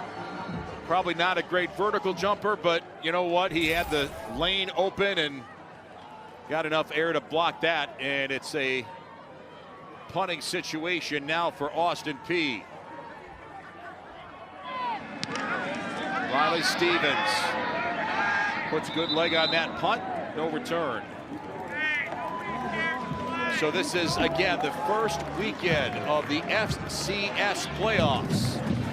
4 teams have byes. They're waiting until next weekend, but today there's going to be 4 teams moving on to 2nd round play next Saturday. And Sacramento State already picked up a win on the road at North Dakota, so they're moving on to face South Dakota next week. The Hornets picking up a big win today. See you later, South Dakota. North Dakota, see you later. And Sacramento State heading to South Dakota next week. Scotty Walden, who's fighting an uphill battle. And on 1st down, it's Reggie Davis on the ball carry for Chattanooga. Stopped by Sam Howard. Reggie Davis has been a really nice compliment today to Gino Appleberry. Chattanooga lost their starting running back, a limb forward, to injury earlier in the season, and they're a team that likes to run a lot of 2-back sets. And so Davis has had to step up. He was hurt a lot too. He missed 6 games this year, and they're happy to have him back to run some more of those 2-back sets with Davis and Appleberry. 4-yard pickup on 1st down. 2nd and 6 for the Mocs, who scored early in this game and had really never looked back. Play fake. Now they throw complete. Far side completion. Still on his feet. Jamoy Mays pushing ahead for a big pickup for the Mocs. That's what Chattanooga calls a free access RPO. Schomburg's reading that free snap. If he sees that he has some cushion on the outside, he's going to pull the ball out. He won't hand it off, and he'll just take that little quick hitch and let Mays do what he does best, and that's run after the catch. A 1st down pickup for Chattanooga. And they move out to their own 43-yard line. On the ground, it's Reggie Davis, still up and past midfield. The creases are a little bit smaller than they were early in the game, but they're still there. And Davis is finding them. Running behind the O-line, Almarion Krim getting a couple good blocks from his right guard spot to open up the hole for Davis. Javon McIver on the tackle. And now the Mocs are kind of settling back into where they were early in this game when their offense was performing at a fairly high level. 2nd down and 2. On the ground and tackled from behind. Reggie Davis got taken down. Jose Knifley coming in from the backside of that. Really nice pursuit. And that can be a key way to stop that wide zone plays. If your defensive end on the backside can recognize it and quickly get down the line of scrimmage, you can make a stop like that. Remember, Austin Peay is riding a 9-game winning streak. They've had adversity for sure in these 9 wins, but we're trying to figure out how to cool off Chattanooga right now. And there's the power run in the middle. That pile is just going forward and forward. And finally, Reggie Davis gets taken down. Big fellas up front getting the push for Chattanooga. Reed Williams and company up the middle. Reggie Davis keeping the legs moving. Look at those big fellas. Amarion Krim getting some movement. Reggie Davis just driving those legs. 1st and 10. The Mocs are at the Austin Peay 43. Davis tries to turn it back. Now he's got blockers on the near side. Still up. Finally taken down. Good tackle by Corey Chapman, but it was the reversal of field that sprung that play open for Chattanooga. A good idea by Davis. He's cut off and just bounces it right back the other way. No gloves over there because they're all flowing towards the opposite sideline to stop that wide zone run. He picks up a big gain. Injured player on the field for Austin Peay. That's Gardy Paul, 2nd string nose tackle, who's a little ginger coming off the field. Chattanooga's run 51 plays so far, so this defense could be getting worn down a little bit. They got to get into that rotation of the defensive line. Gardy Paul getting some snaps to try to keep everybody fresh. And what a day for Reggie Davis. 12 carries for 87 yards, averaging 7.3 yards a tote. We've been pumping up Javon Jackson all day for Austin Peay, but boy, Reggie Davis says, yeah, I can probably keep up with him a little bit. And now they're inside the 30-yard line. Back to the ground game. Stopped by Tyler Long. And that's 22, Lance Jackson, who's not a featured back in their run game, but Chattanooga just keeps chewing clock, running the football, keep the clock going, take as much time as you can to get up to the line of scrimmage. Hold on to this lead.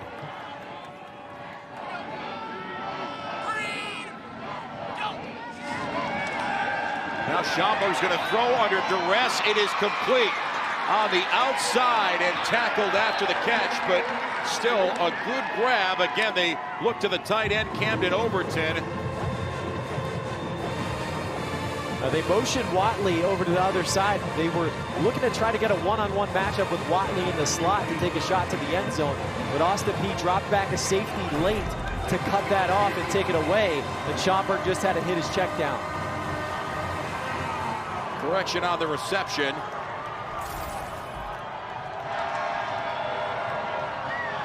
Third and 8. So certainly an unconventional throw that last go around. But again, the clock keeps moving. Pressure, little sidearm toss, incomplete.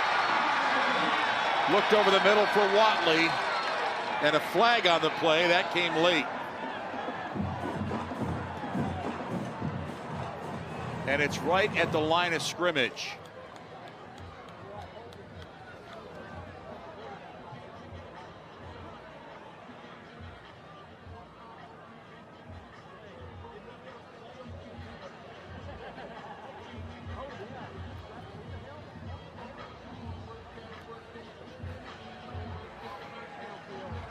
Personal foul, shot block, offense number 70 and 56, high-low blocking combination.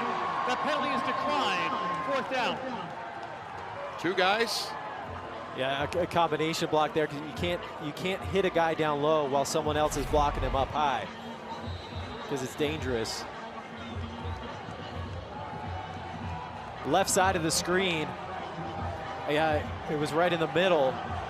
The left guard, they called the wrong numbers there, but Reed Williams, the center, had him blocked up high, and the left guard, Pat, came and cut him down low.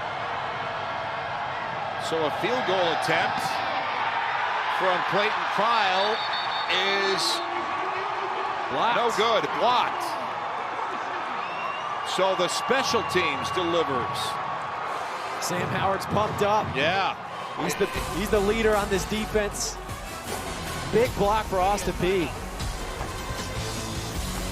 Frustration at the end of the drive for Clayton Cryle. The Governors coming in hot on special teams. Oh, terrible kick.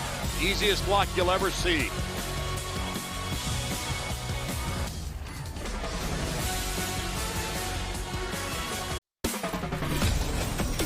Well, Clayton Cryle has been a pretty steady kicker this year for Chattanooga, but well, this one went south, and it's hard to understand why. Clean snap. Hold was good. Just a bad kick. Just kicked it straight into the line. I mean, you take a look at the hold, and nothing wrong with it right there. Cryle just didn't have the right trajectory on that kick. Just kicks a line drive. Well, now the burden is on Austin Peay's offense to take advantage of it. They've done a fairly good job of using the emotion swing in their favor, but again, we're late third quarter. They're down 7. They kind of want to get to a point where they have some semblance of control in this game, and they don't really have it now, obviously. And Chattanooga was moving the ball down the field well. They were eating up some clock, running the football. Just kind of stalled out at the end there, had a penalty that really hurt him. Great fall November afternoon here in Clarksville, and the Governors trying to rev up the engines offensively and try and tie this game up. Little delay, now a throw in the middle, caught. They've got Kenny Odom taken down inside the 35. Finally got some space in the middle of the field. Kenny Odom on a deep choice route. He's got 3 options. He can go deep, he can run a curl, or he can run a post. And DeLello's got all day there. Good blocking by the offensive line. Odom's wide open. A splash play for the Govs. Now they hand it off. Here comes Jackson, bouncing outside. Taken down, good tackle, but he's inside the 30. Alex Mitchell on the tackle for the Mocs, but yeah. Jackson, look at the moves. Oh man, he got him on skates. Didn't even need to use his arm. The ankles were good enough. Didn't have to do the stiff arm that time. Governors on the move. Here we go again. Deep shot, end zone, touchdown. Trey Shackelford.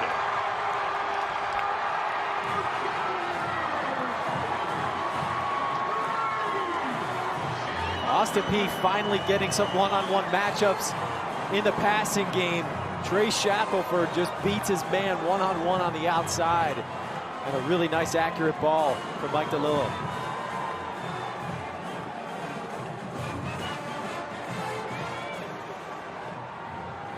That's as calm as we've seen him all day. Scotty Walden. He knows when to pick his spots in terms of releasing all that energy. And now it's a PAT that's good that ties this game at 21.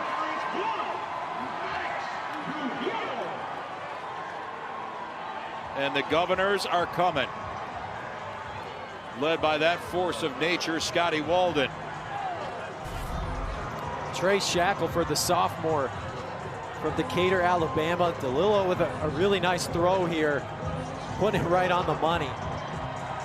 Shackelford at the bottom of the screen. Just beats him with speed right off the ball. No jam, just blows right by him. DeLillo knows he's got a one-on-one matchup he likes. Throws a beautiful ball right in the breadbasket. Let's remind everybody, Scotty Walden is a hugger. If you're in the vicinity after a play like that, chances are you're going to get a hug. And here we go. They're bouncing on the sideline now. Austin Peay's got all the momentum.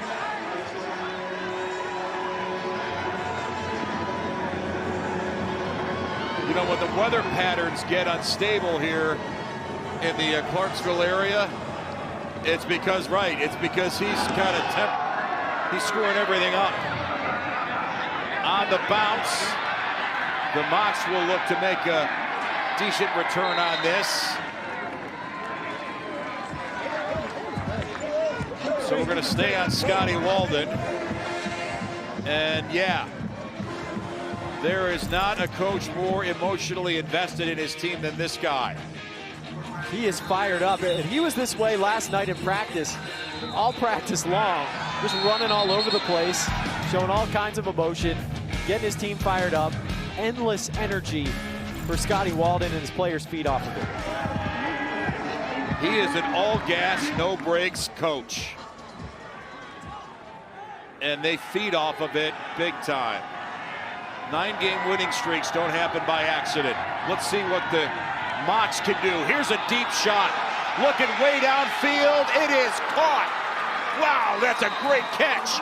In stride, Javen Watley, and the Chattanooga Mocs strike back with a big counterpunch. I love the play call there. Take a shot deep, try and kill some of that Austin Peay momentum. Schomburg's got all day here, really only a three-man rush with a spy. Uncorks that ball, and a really nice adjustment by Watley. What a catch, just pinning it with the left hand. And both players kind of going at it.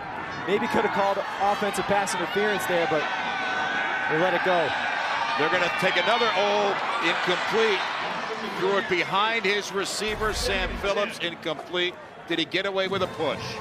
I think it's two guys just playing football and hand fighting there, going at each other. Yeah, I don't think anybody really got an advantage there, and that's when they tend to let those go. And Rutland didn't get his head turned. He didn't really see the ball was coming. But Watley did a good job of tracking it and making that adjustment. So we are winding down what has been a very exciting third quarter of football in round one of the FCS playoffs.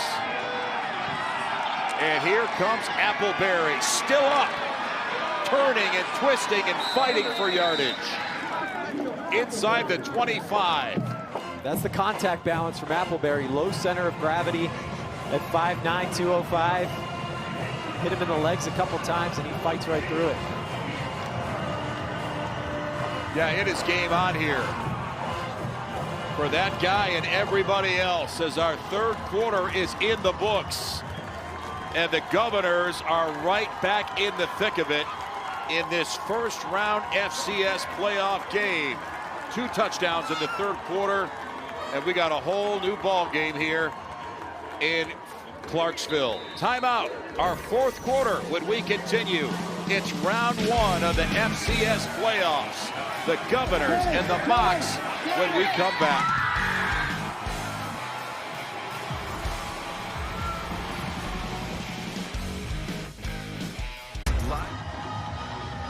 Well, for late November in northern Tennessee, your weather can't get much better. It's been sunny all day.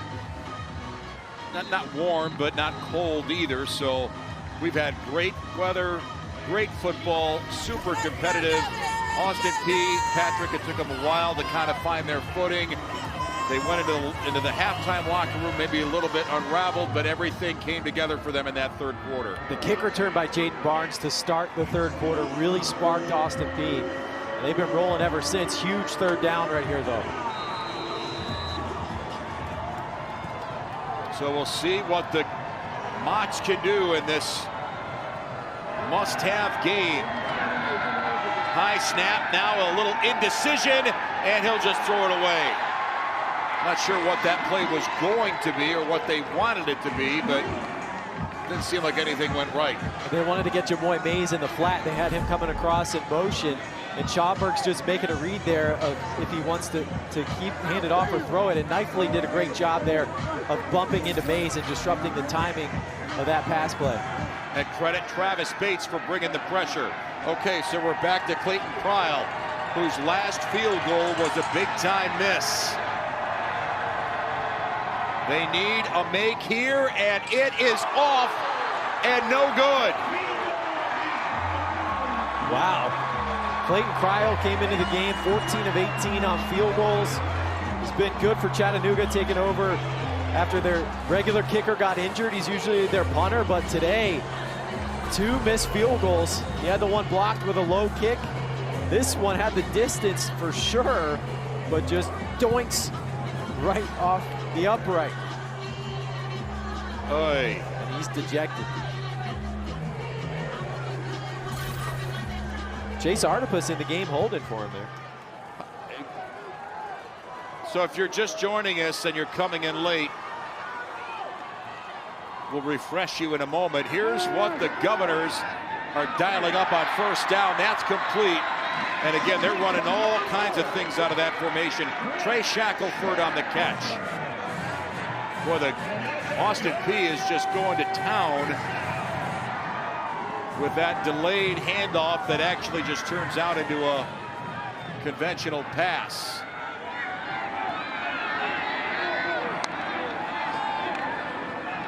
And now it's a handoff. That's for Javon Jackson, who was taken down quickly. DeLillo has done a good job with those play-action fakes and riding them long and getting Chattanooga safeties to bite up on the run, get some open space down the field. That really helped him on the last touchdown drive. 2nd down and 8.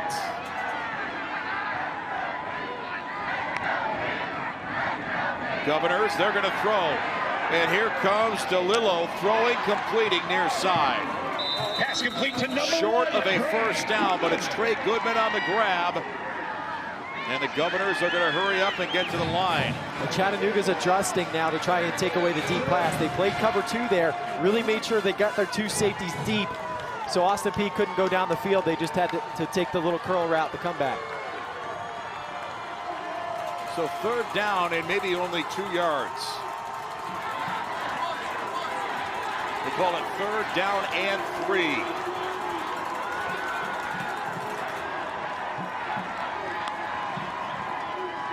On the ground, here comes Jackson. First down, Austin Peay. So this helter-skelter offense, why does it work right now for Austin Peay? They love this tempo. It keeps the defense on their heels. A really nice block by 50. Brennan Smith, the right tackle, opens that hole for Jackson.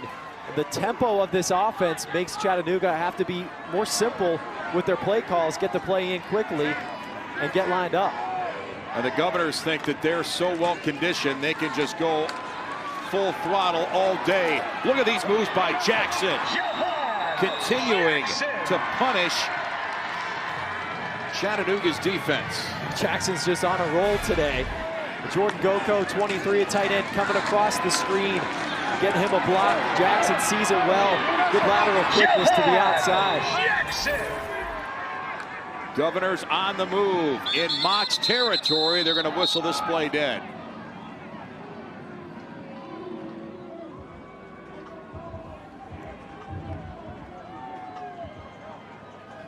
And now here's a question. Before the snap occurred, the previous play is under review for the runner possibly stopping out of bounds. We'll come back to that play. Patrick, what do you think? What do you think that the Mocs are doing towards boosting the psyche of their kicker, who has missed the last 2 kicks? You just got to be talking to him and building his confidence. Tell him we need you. We're going to need you at the end of this game, so stay in there. And he steps out right there at the 34-yard line. Did he step out before that?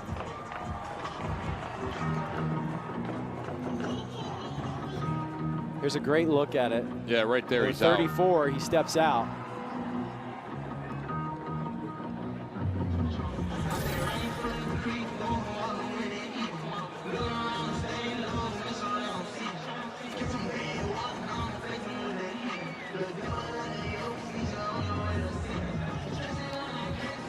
So they're trying to establish where he stepped out. And again, we talked about the loss of Jay Person, number 30, who's the defensive force up front for Chattanooga, and just him not being on the field has really been a kind of a shift in psyche. Yeah, it feels like. I think you've seen it on those downfield passes when DeLillo has had time to go down the field. And early in the game when Person was in the game, he didn't have that time. He was getting pressured. So Austin Peay has had an easier time in protecting DeLillo with the two-time SoCon Player of the Year out of the game.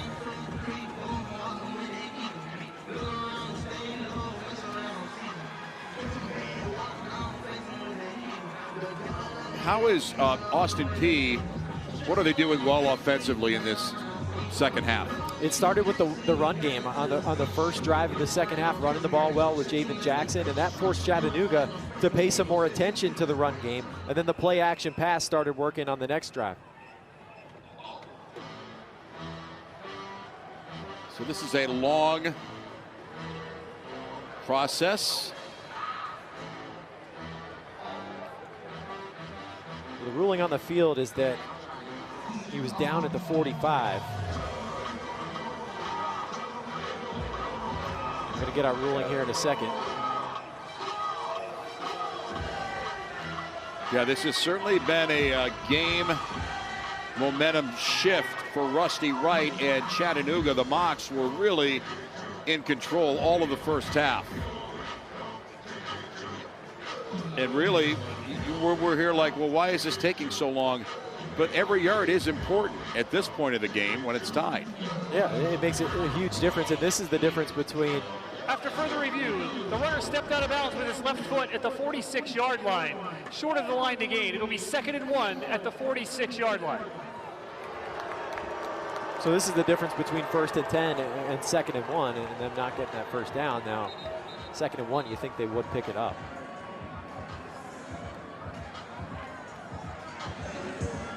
Lots of football left to play here in Clarksville, Tennessee. Very glad you're with us for round 1 of the FCS playoffs. A win or go home game for Chattanooga and Austin Peay. 2nd down and 1 on the ground, and a little second effort from Javon Jackson, but doesn't really result in any definitive yardage. He did enough to get the first down. And onward we go.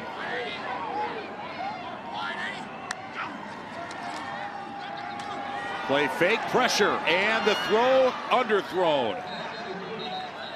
Mike DeLillo had a shrinking pocket.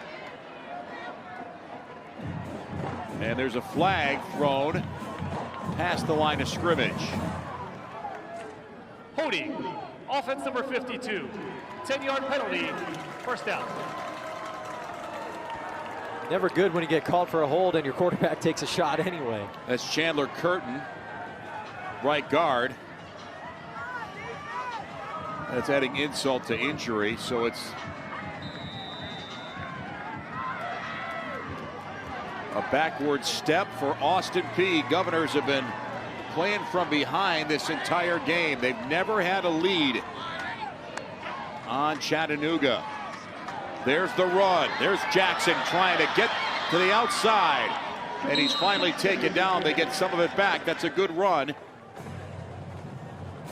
Great speed by Jackson to turn that corner. It looked like Alex Mitchell was going to have him cut off in the backfield. And look at Jackson just turn on the jets with the acceleration here around the corner. That's all speed around the edge to pick up a good chunk of yardage. Alex Mitchell could not keep up with him. On the ground, Jackson again. This time he gets into some traffic and cannot escape. And he's closing in on 180 yards rushing today. They really like to lean on him in the fourth quarter of games. He had 125 rushing yards in the fourth quarter alone against Stephen F. Austin. He gets stronger as the game goes on. Man, those are tremendous numbers for Austin Peay. Averaging almost a first down every time he touches the ball.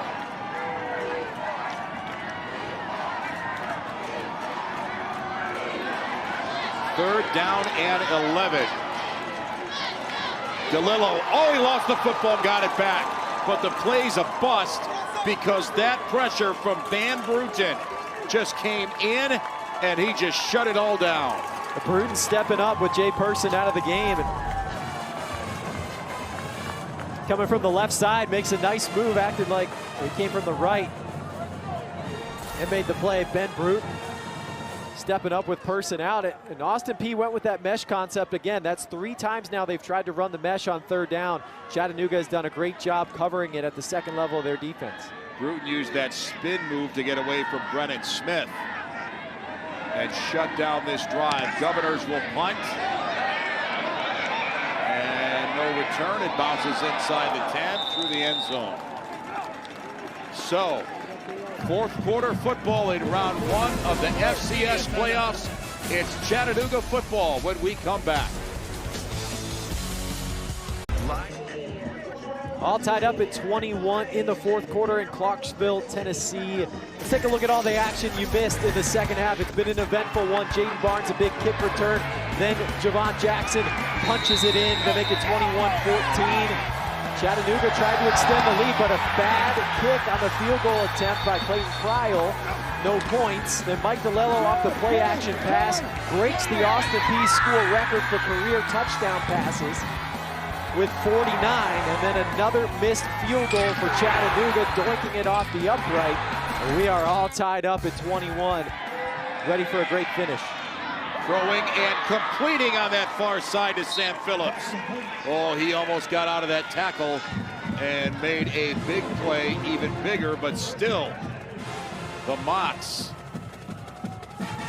trying to recover from the 2 missed field goals.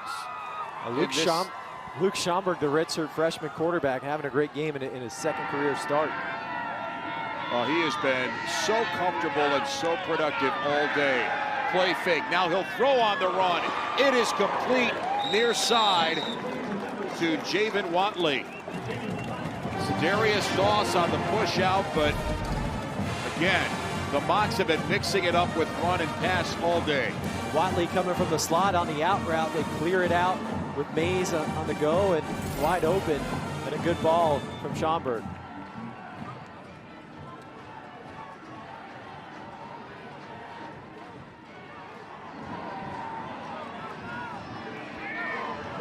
So this is definitely turning to crunch time here in offsides.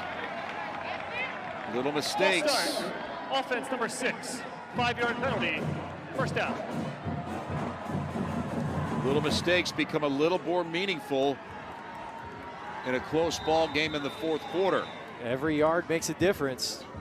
Javen Watley in the slot, just not locked in. Rusty Wright hoping that his team can dig down and find that winning play and make those winning plays as they go back on 1st and 15. In the air, zip throw in the middle. It is caught. That's Watley again. He is the go-to correction. Mays makes the reception, and they are moving the ball all over the field right now. Glance route RPO, good read.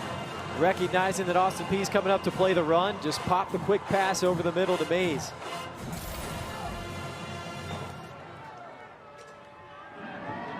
Yeah, and again, the covering up those signs to prevent the sign stealing. Still happening here. And they're inside Gov's territory. Throwing incomplete. Wow, that was dangerous. I think he was looking at Sam Phillips, but that did not go well. Schomburg just completely off the mark there. Those throws over the middle, overthrows, are typically the ones that end up being interceptions. He's fortunate there.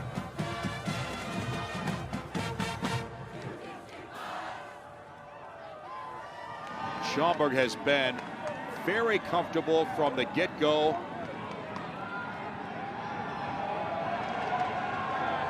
He is trying to lead the Mocs to a fourth quarter lead here on Austin Peay. Deep throw near sideline.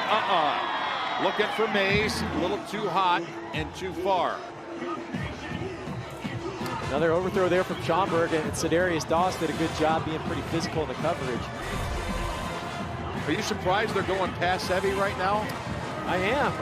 The run game's been working well. They're averaging over 5 yards a carry. Davis and Appleberry have been finding those creases. Offensive line's been moving, but they got to throw it here on 3rd and 10. Well, they've been pass happy, but now it's 3rd and 10. So certainly a pass coming here. Pressure coming. Schomburg rolling out, and he'll try to use his feet. Great takedown tackle in open space by Sam Howard. Great pursuit by Howard to run him down. It started with the defensive line and flushing Schomburg out of the pocket. That's where you get the job done as a defensive lineman on 3rd and 10. You know you can just come after the quarterback and the Govs get it done. And this is, you know, a tricky spot here for Chattanooga punting the football. Obviously you want a good placement, but we'll see what they come up with here. Trying to, takes a great bounce inside the 15 and out of bounds. So a good punt. The Austin Peay defense making the stop. Sam Howard dragging down Schomburg, and we're all tied up at 21.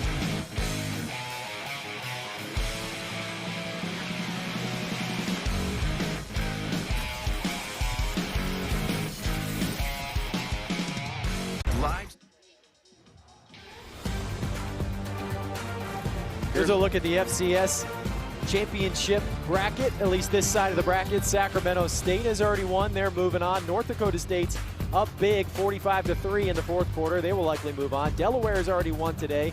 They're moving on to take on Montana. Who's going to come out of Clarksville? A question mark. We'll find out. And there is a couple of anxious coaches. Rusty Wright on the left of your screen and Scotty Walden on the right. Let's see if the Governors can keep the pressure on. 6 minutes and change. Oh, play is busted up. Boy, that was sniffed out right away. Clay Fields jumping in there. I thought he might have had a chance to take that back the other way for 6. Just a half second too late, but he did a good job to break up the play. Anxious moments when you're trying to extend your season into next Saturday. DeLillo will keep, and ball is loose. Oh my goodness, picked up. That could not have been by design. That's Isaiah Wright, who never thought he would have the ball in his hands with a chance to run. That was wild. I mean, a big hit from the Chattanooga defense, popping that ball right up in the air. You'll see here as DeLillo tucks it to run, he's going to get hit from the left side. The ball just pops right into the hands of Isaiah Wright. How about the hands from the big fella, the left tackle? How about his head up to just see the ball? Usually those guys are just head down, plowing ahead. He must have heard it pop out. Yeah, I got it. Boom. 3rd and 1. The Governors have never led in this football game, and now we've got a timeout. Chattanooga was trying to sub late. Timeout here with Chattanooga and Austin Peay tied at 21 here in Clarksville.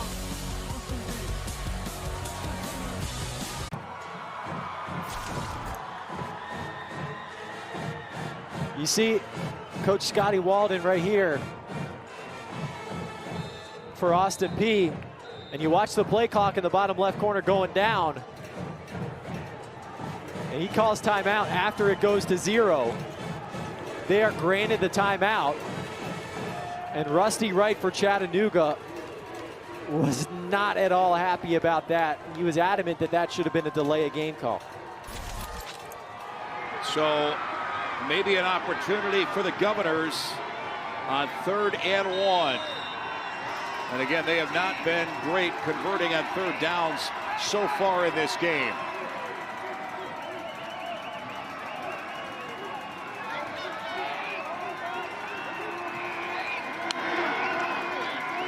Jackson in the middle, 1st down, no problem.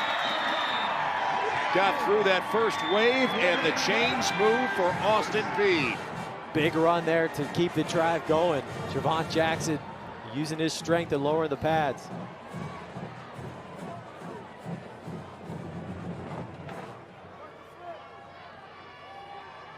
So DeLillo still trying to make some big things happen. Javon Jackson closing in on 200 yards rushing, or the team is rushing for 200 yards. Ball thrown, incomplete. Oh, bad reception there. He should have had it. Maybe a little bit high, but Shackelford can't come down with it. That's right in the hands. Shackelford's got to hold on there. He might have heard some footsteps because Cam Brown was bearing down on him. He just dropped it. 2nd down and 10.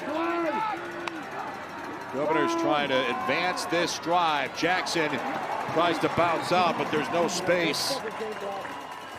And the Mocs defensive line up front doing what they can to get the ball back. Even without 2-time SoCon Player of the Year, Jay Person, the Mocs stepping up on defense.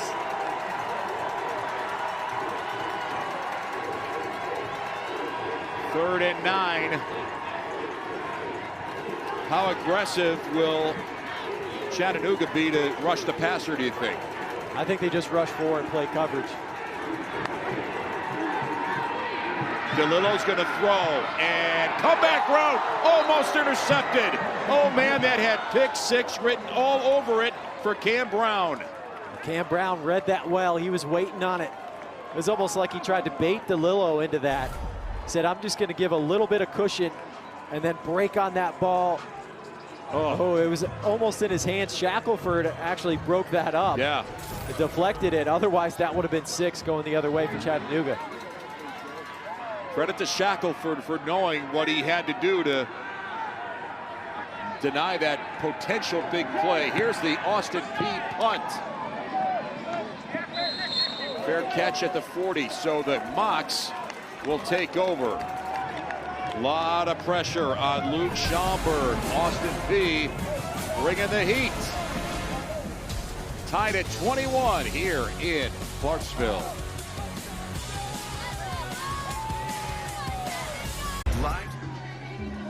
Most of the Chattanooga fans thought that if our team's going to go deep in the FCS playoffs, we've got to have Chase Artepias as our quarterback. Well, things changed a couple weeks ago. Artepias left with that upper body injury at Furman, and now it's on the shoulders of 17, this guy, Luke Schomburg, to try and carry Chattanooga into the next round of the FCS playoffs. That is big-time stuff. Schomburg, a redshirt freshman, made his first career start last week at Bryant-Denny Stadium against Alabama. Now he's in the FCS playoffs with a chance to lead a game-winning touchdown drive or field goal drive on the road. And he has been rock steady all afternoon on the ground. This is Davis pushing ahead and finally taken down at about the 45. Tyler Long on the tackle, but that is the ground and pound game with Reggie Davis that has served Chattanooga very well. That's been key for the Mocs all day long. When they can get 5, 6, 7 yards on first down, put them ahead of the chains, they've been really successful. And there's Chase flashing in the signals, doing his part.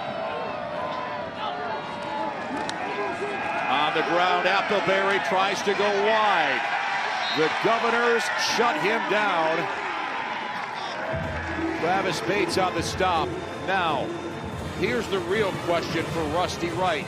If you get close in field goal range, you got a kicker that's missed his last 2. not 100% confident, I'm sure. Does that impact the play calling that goes on right now? Absolutely it does. You feel like you can't just run the ball and try and play for a field goal. You got to attack and go for the end zone. Tough decisions and big plays to be made here. Schaumburg throwing, deep ball in the middle. It is caught. This is Sam Phillips taken down inside the 30. Oh, he got loose in space in the middle, and Schaumburg threw a rope to him. A nice route by Phillips to separate on the dig over the middle, and a good read by Schaumburg. Anticipates him coming open, delivers an accurate ball, and then another 10+ yards after the catch for Phillips. Well, I'll tell you what, Luke Schaumburg, redshirt freshman. I don't think anybody in the Chattanooga program knew a kid could play this composed. And they run. This is Davis far side, banging it outside.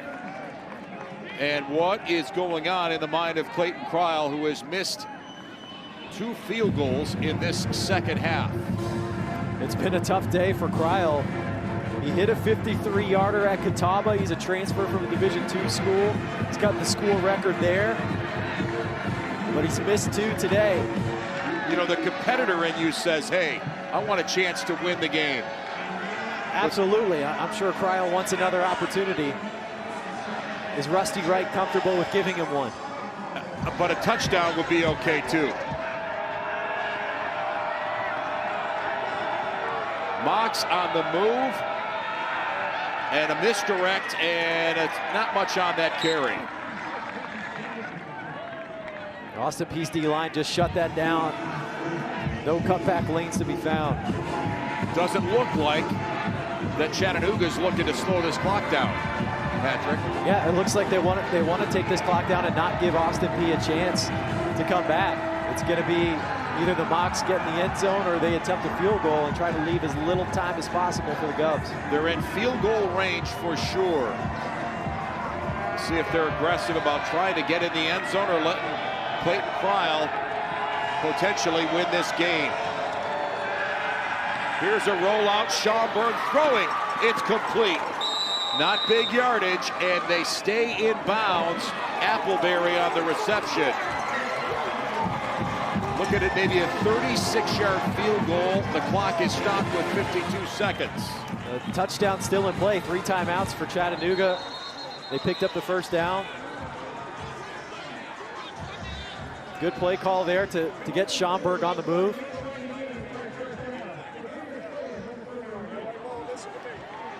And they're going to check and make sure that Chattanooga did get that first down. See where the receiver was down. So referee Jeff Pumphrey's going to take a look. And here's a replay that will give us a good angle.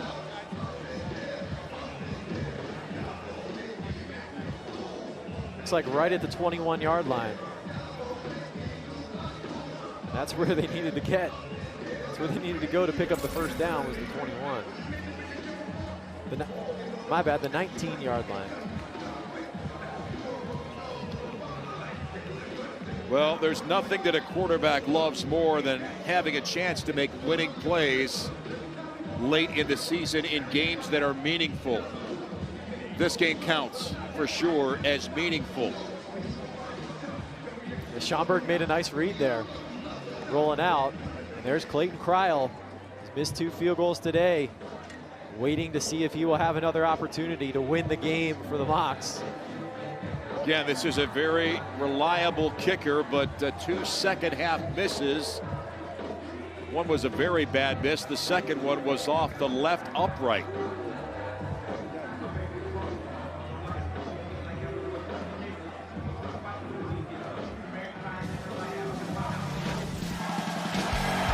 Here are the missed field goals from Cryle. That one just a completely bad kick. Not enough trajectory on it. This one certainly had the distance, but pulled it a little bit too much off the upright. Can't even imagine how he's feeling right now. Just the weight of the world on his shoulders. After further review, the runner was down at the 19-yard line, which is a first down. The clock will start on my signal.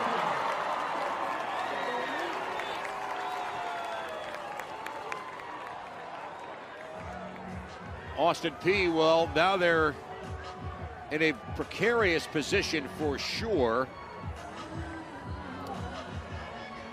Right now, Chattanooga's holding all the cards. The Govs may want to think about using their timeouts here to see if they could just give themselves some amount of time to go down the field if Chattanooga were to score here.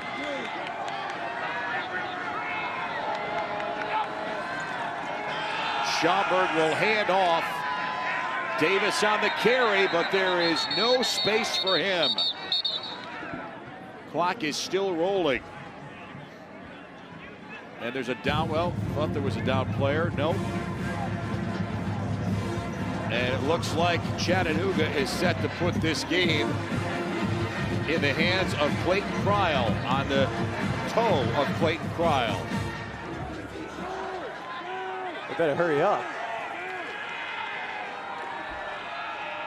They run.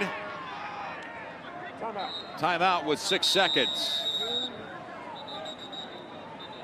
Injured player on the ground for Austin Peay.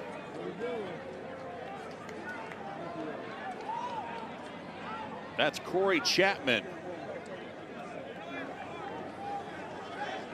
Timeout, Chattanooga. 30 seconds in length. Their first charge, timeout of the half. Who talks to the kicker right now to get his mind clear? I think it's got to be head coach Rusty Wright, and it looked like he was talking to him right there. And whoever his best buddy is on the team, just come up to him and say, hey, man, we trust you, we believe in you. No matter what happens, we're here for you. Just go be you. That's all he needs to hear right now. Well, Clayton Cryle is very glad to be in this position with a chance to win the game, regardless of the 2 kicks that he missed. Yeah, he's got the opportunity to put all that behind him. Yeah. It all comes down to this one right here. It'll be a much happier ride when you're going southbound on Interstate 24 if he can convert here. Because there was an injury on the defense, that is a situation that is a requirement for a 10-second runoff. Chattanooga has declined that option for a 10-second runoff. The clock will start on the snap. Chattanooga is given their timeout back. And Scotty Walden can take a timeout for Austin Peay to ice the kicker. I think he would right here. Let's see what he does.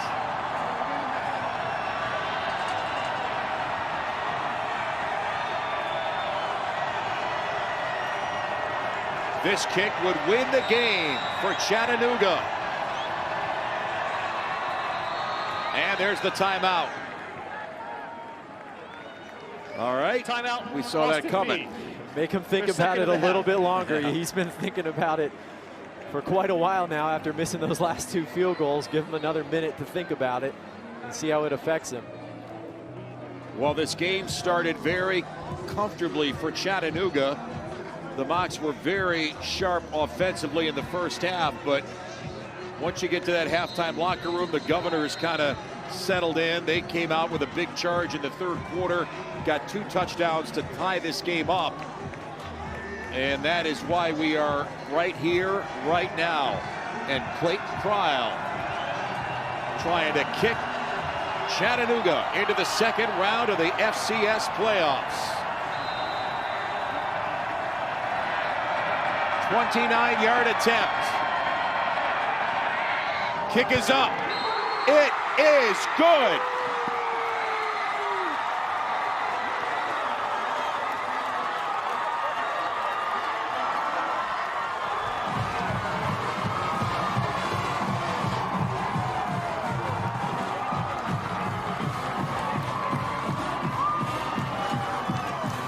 From despair to euphoria.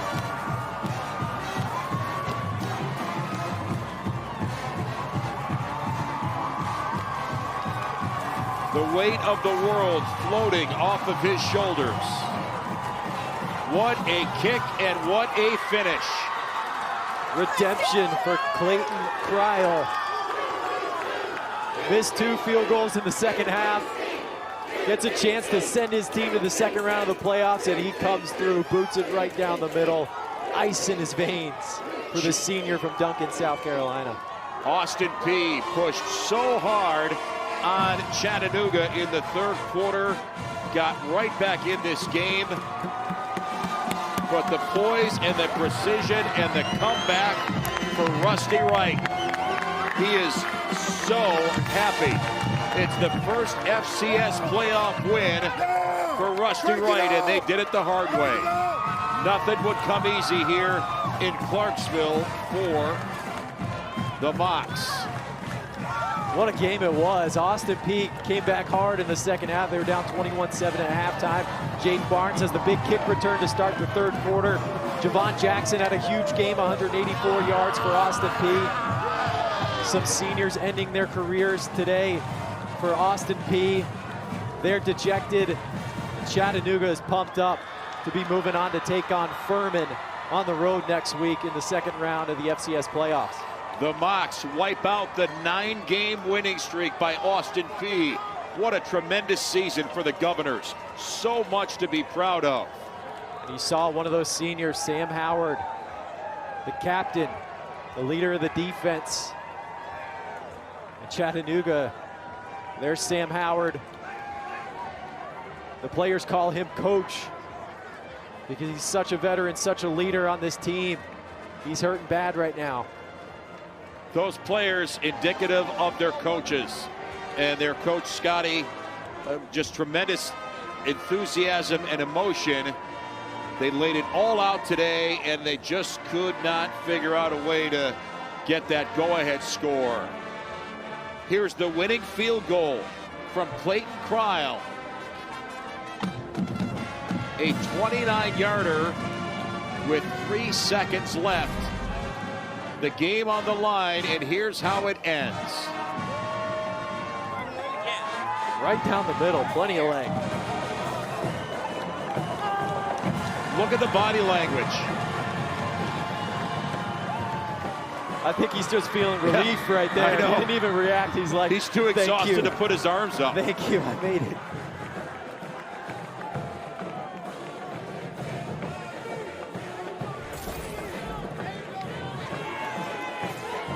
The joy of victory and the agony of defeat. That's an old line, but boy, it sure fits here. And man, did that guy coach a whale of a game and a whale of a season for Austin Peay, but it stops today on their home turf. A school record 9-game winning streak comes to an end for the Governors. What a win for Chattanooga. Behind Luke Schomburg, the redshirt freshman quarterback, making his second career start. Here's the updated FCS playoff brackets. And we have Delaware advancing.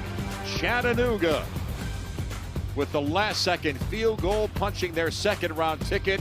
And Sacramento State will move on as well. Very close games. We are so pleased to bring you this game. Thanks so much to everyone, from my partner Patrick Murray and our entire ESPN crew. I'm Dan Katowski. Thanks for watching so long. This is the FCS Playoffs presented by ESPN.